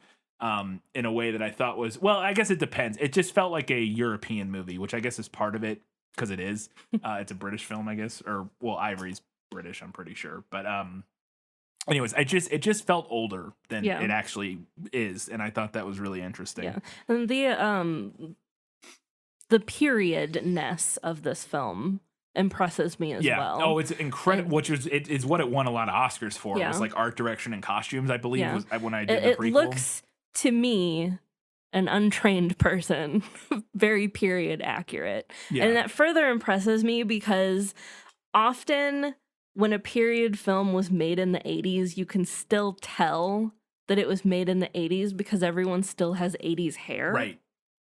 Not in this one. But maybe Helena Bonham Carter, maybe. You think? Maybe. Doesn't she have kind of like, she a lot of times has like that up to like the... But it works because in that era, like in the Edwardian era, they did wear their hair like big. That's what I'm saying. Yeah. Like to me, it felt, again, without like, knowing, what it I'm felt saying is, accurate to I me. think you could make an argument that she still has some type of like 80s-ish styling to her hair, but I don't think it's inaccurate. Okay. Yeah, I'll take your word for it. I don't know enough about hairstyles to argue, but to me, nothing felt out of place at all. Yeah. Like everything, it all felt, and again, it did win quite a few. I think most of its Oscars were for that kind of stuff, like costume and art design and whatnot. I will say too, another thing that I thought was interesting is like I felt throughout this film that I had just enough historical and literary knowledge to appreciate a lot of the like dialogue in this film.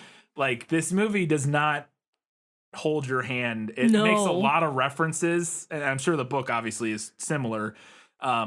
Because it's just referencing stuff from the time, but like there was little jokes and asides, and there was one in particular. I think I wrote this note when they're in the church in Italy, and there's some line about the Goths doing something. Yeah. There was some line about the Goths, and I know just enough, and I mean the bare minimum about like history and stuff to like for that stuff to like not be completely over my head. Yeah. And it's like which again I just thought was interesting. Is that you have to really meet the movie on its level, because it's not there to like cater to all audiences necessarily. Which I don't know if that's I'm not saying that's a good thing. I think it is what it is. It's just it's 6 of 1. I think we need both kinds of art. Yes, absolutely. But... Yeah, absolutely. But I was just I had that experience the whole time of like, I think I kind of get that reference like enough to like get it, but not really. Like I don't know. Yeah. I have to know. Speaking of the stab, or not speaking of, but in Italy, the stabbing scene. They carry him over to the fountain, and then shortly thereafter, these dudes come out carrying a cart, and I swear they're wearing like executioner. No, they are. I wrote the same note. They all have like executioner hoods on. They come out wielding a death gurney. Yes, and I was like, I have to know if in 1907 Florence they had these dudes, and I would assume this is accurate. I have no reason to think it's not. Who came to collect the bodies of dead/injured people? Because at that point, like he was not dead. I mean, he might have been dead by the time they got there. Yeah. But like they took him over to the fountain. It seemed to be like they were trying to like help him in some way or do something. Where they weren't for sure that he was dead, and then again, by the time they get there, I think he's dead. But but by the time when they called him, he wouldn't have been dead. So were they medics? Were they were executioner looking guys? Also, I just want to know. I didn't know what was going on there. Thought it was fascinating. I don't know, and I don't even begin to know how to look that up. I don't either. So don't either. If somebody knows anything about early 20th century Italian history, let us know.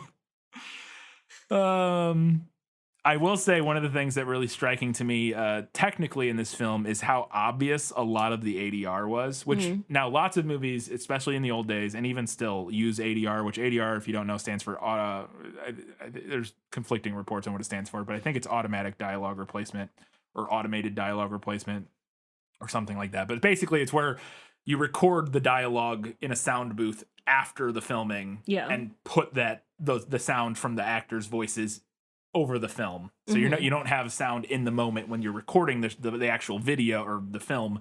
The visual images you're seeing, you add it after the fact.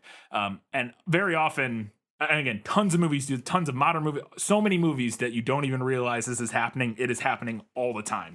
But when it's done well, you just don't even notice when it's mixed in well and stuff. But there was a handful of scenes, in particular the scene where him and where George and Lucy are sitting like by the side of that canal or the river and talking. So clearly that was all ADR and like not particularly well. And I thought that was really striking. It almost felt like I was watching a foreign film that was dubbed in English. And now obviously the voices matched up because they were speaking English at the time, but it was so noticeable. But it did not detract from the experience, I thought, because they did a good enough job delivering the ADR that it felt like it works still. Yeah. And it wasn't the whole film. It was mainly those first couple scenes. There was a handful of those moments. And then later on, it got a little bit better. But anyways. I thought another thing that was interesting, and I assume this comes from the book, is the sort of the contrast of the messy Italian zest for life versus the British properness is a big thing. Yes. And in the film, they kind of boil it down along like ethnic lines. It does feel like it's like the Italians and the at least to some extent, but obviously George and his father more fit more into the quote unquote Italian side of that equation, but it's still applicable. I thought it was interesting, kind of contrasting that and the way, and because I think that is true. And regardless of like ethnicity and stuff, different cultures have different views of life pursuits and, work versus play versus whatever. It's definitely a cultural thing, that can be developed, and like proper behavior. And all that sort of stuff. Yeah. Which again, it's a cultural thing, not like a racial or ethnic thing. Which I again, the movie kind of highlights that in an interesting way. There's this moment in this film that I thought had to be inspiration for a scene from The Mummy.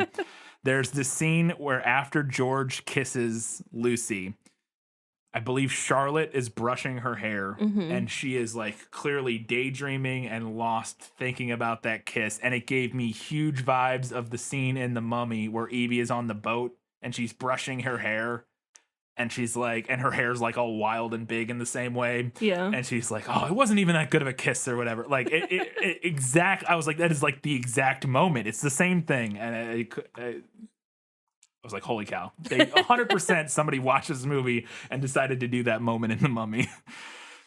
Another thing that I thought was really interesting, little detail, I feel like Helena Bonham Carter was playing at least some of the piano we see in the film. I have the same thought at one of the points where we see her actual like hands moving. Yeah.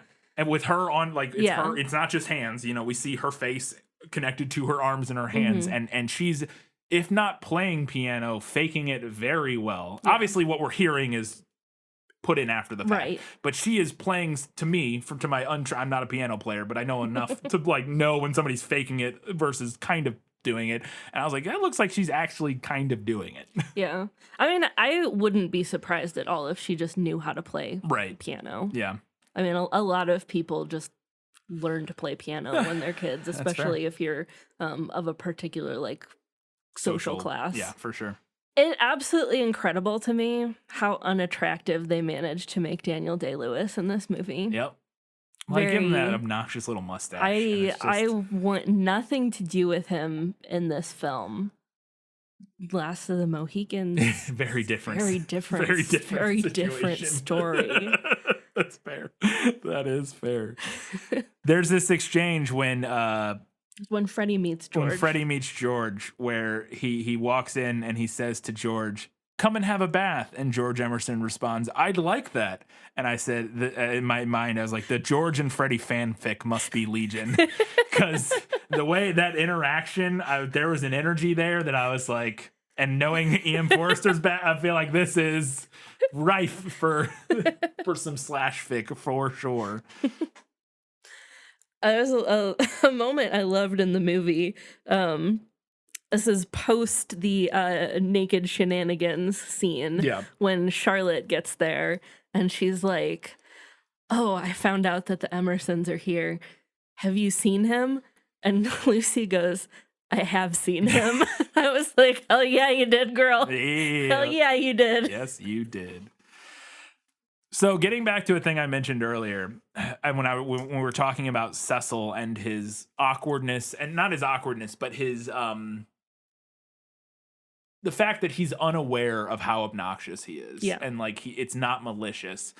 And I actually found it really striking that I feel like Cecil and George are kind of equally awkward and completely oblivious, but in totally opposite ways. Where Cecil is obnoxious and or completely oblivious and awkward in a way that is insufferable. He's just pretentious and possessive and a jerk.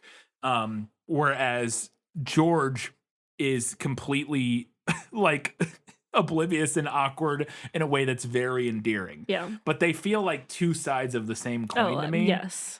And I thought absolutely that was each other's foils. Yeah, really cool because again, it's you could see George being were George raised by a man that wasn't his father. Yes. He could easily have been Cecil. Yeah, and just as obnoxious. Were Cecil raised by Mr. Emerson, he could be George. Yeah. And I thought that was really... Yes, it is a very deft hand at two characters being each other's foil. Yeah. Yeah. And again, it ties back to it, not to bring everything back to free will, but it very much felt like kind of a commentary on that, or like an allusion to the fact that, again, I could see where the people are a product of their circumstances and their, the moral luck of their birth, not some weird, innate, unchangeable thing inside of them. If like myself, you don't believe in souls or whatever, people are formed by their environment, by the people that bring them up, by every experience they've ever had. And again, I think were Cecil raised by Mr. Emerson, but, born to the same parents or whatever, but adopted when he was a day old and raised by Mr. Emerson, he would essentially be George, basically. Yeah. And I that kind of stuff always really appeals to me as somebody who doesn't think free will exists. So there you go. Final couple notes before we get to the final verdict. There's this really in the film. I don't know if you noticed this. Did you see this? When they're reading the book after tennis, Lucy like has her feet kind of out in front of her. Yeah, she's sitting on the ground. And George is sitting like kind of between her legs, like laying there. And she like pushes her feet out to like read the book. And when she does that, George like looks down at her feet, and the look on his face, the way he looks at her, I was like, oh, okay. He loves every part of her. Every part of her, including her feet. It is, that man gives the thirstiest of looks at her ankles. I mean, ankles are very scandalous. Yeah. And then a thing that cracked me up is post-wedding, 19-year-old Helena Bonham Carter assumes her final form when they go back to Florence. They're sitting at that dinner table, and she is wearing this elaborate black dress that is the dress that she will wear in every film until she dies. And I was like, holy cow, they put it, she wore that in her first film, and Tim Burton and every director since then has been like, they all sat up and went, wait. More of that. I couldn't believe it, because the rest of this movie, it's like very like period, and not that it's not period, but it's just, it was so funny to me that she's in this completely stark black dress that it feels like everything you've ever seen Helena Bonham Carter wear. It killed me. All right, before we get to the final verdict, we wanted to remind you can do us a giant favor by heading over to patreon.com/thisfilmislit. Support us for a couple bucks a month and get access to all kinds of stuff, including bonus content. And this month, we have a very fun bonus episode. We're talking about School of Rock. Mm-hmm. So if you want to hear, it was so funny that I forgot we were doing that. I just saw a clip from School of Rock the other day. That is one of my favorite moments from maybe any film, but it's that movie's so good. I can't wait to talk about it. I love School of Rock so much. I'm very excited to talk about it. But there was a clip, and I won't say what it is. We'll talk about it in the episode. It just like randomly got recommended on Facebook or Reddit or something, and it's like a 2-minute clip, and I watched it, and I was like, this movie is so good. We should talk about this movie. Literally, like a week later, I saw the notes, and I was like, oh, we are talking. Look at that. Amazing. But yes, you can listen to all of our bonus content, including that, for $5 and up a month. That'll be out pretty soon here. You can also do us a giant favor by heading over to Facebook, Twitter, Instagram, Goodreads, any of the social media platforms. Just search for This Film Is Lit. Follow us and interact. We would like to hear your feedback. We'd like to hear what you thought about A Room with a View, and we will talk about that in our next prequel episode. And going back to Patreon really quick, if you support us for $15 or more a month, you get access to priority recommendations. And if you do that, you can request something for us to cover, and it will move up towards the top of the queue. And this episode is one of those patron requests. Katie, who requested this one? This was requested by Teresa Schwartz. That's a familiar name. My mom. Yeah. This is a pseudo request. It wasn't an official request. Yes. But she said to me that she wanted us to cover this someday. And I said, that day is today. That day is now. Her birthday was last week, so happy late birthday, Mom. Fantastic. Katie, it's time for the final verdict. Now, are you ready for your sentence? Sentence? But there must be a verdict first. Sentence first, verdict afterward. In the prequel to this episode, I talked about E.M. Forster living as a closeted gay man in a time and place where being a gay man was punishable by law. I also said that I was interested to apply a queer theory lens to this story, and I'd like to do that now. A Room with a View is social satire. It's a romance, and it's also a story about a young person struggling with what she's expected to do versus what she actually feels in her heart. There's a particular line from the novel that I think sums up what Forster was exploring through this text. One of several things, but one of the main things here. And that quote goes like this. At the end, there was presented to the girl a complete picture of a cheerless, loveless world in which the young rush to destruction until they learn better. A shame-faced world of precautions and barriers which may avert evil, but which do not seem to bring good. Through his text, Forster asked us to think about the barriers that we assign to ourselves and others, barriers that we tell each other are in service of our safety and well-being, but what do we lose by putting them up? Do we consign ourselves to, at best, boredom and at worst, misery? Overall, this film is a very faithful adaptation. I'm sure you all got that from the previous segments. The changes that it did make are, on the whole, changes that I like. But there's one big change that I haven't talked about yet, something that the movie quietly leaves out. At the end of the novel, when George and Lucy are together in Italy, we find out that Lucy's family doesn't approve of the relationship, that her mother wouldn't give her consent for the marriage, and that they essentially had to elope. A well-mannered girl fighting her feelings for a slightly less well-mannered boy isn't the same as a queer relationship in almost any time or place, but this is still a queer story. Lucy isn't supposed to like George. The entire structure of the society she lives in tells her that she shouldn't, and that if she does, she might be as bad as he is. But yet, she does like him. She loves him. She chooses him. She tears down the barriers, and though she loses her safety net, we can see that at the end of the story, she's happy. And that's Forster's message, that we might lose things when we remove our imaginary barriers, but what we find behind those barriers will replace what we lost tenfold. And for that, I have to give this one to the book. All right, Katie, what's next? Up next, we're finally bringing to a close our 2022 summer series. Yes. Has there ever been a larger whiplash in quality of writing from going to reading E.M. Forster to going to reading E.L. James? Man, I just realized E.M. Forster, E.L. James are really... Yes. So up next, we will be talking about 50 Shades Freed, the final novel in the 50 Shades of Grey trilogy by E.L. James and its 2018 film adaptation of the same name. Yep. So looking forward to that. There you go. That's what's coming up. Before that, though, we wanted to remind you, come back in 1 week's time when we'll be discussing what all of you had to say about A Room with a View. If you had any feedback for what we had to say, or if you have your own opinions, please share it on Facebook, Twitter, all the places I mentioned earlier. Really appreciate it.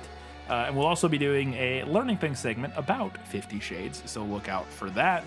And then in 2 weeks' time, we're talking about 50 Shades Free and wrapping up this summer series. Until that time, guys, gals, non-binary pals, and everybody else, keep reading books, keep watching movies, and keep being awesome.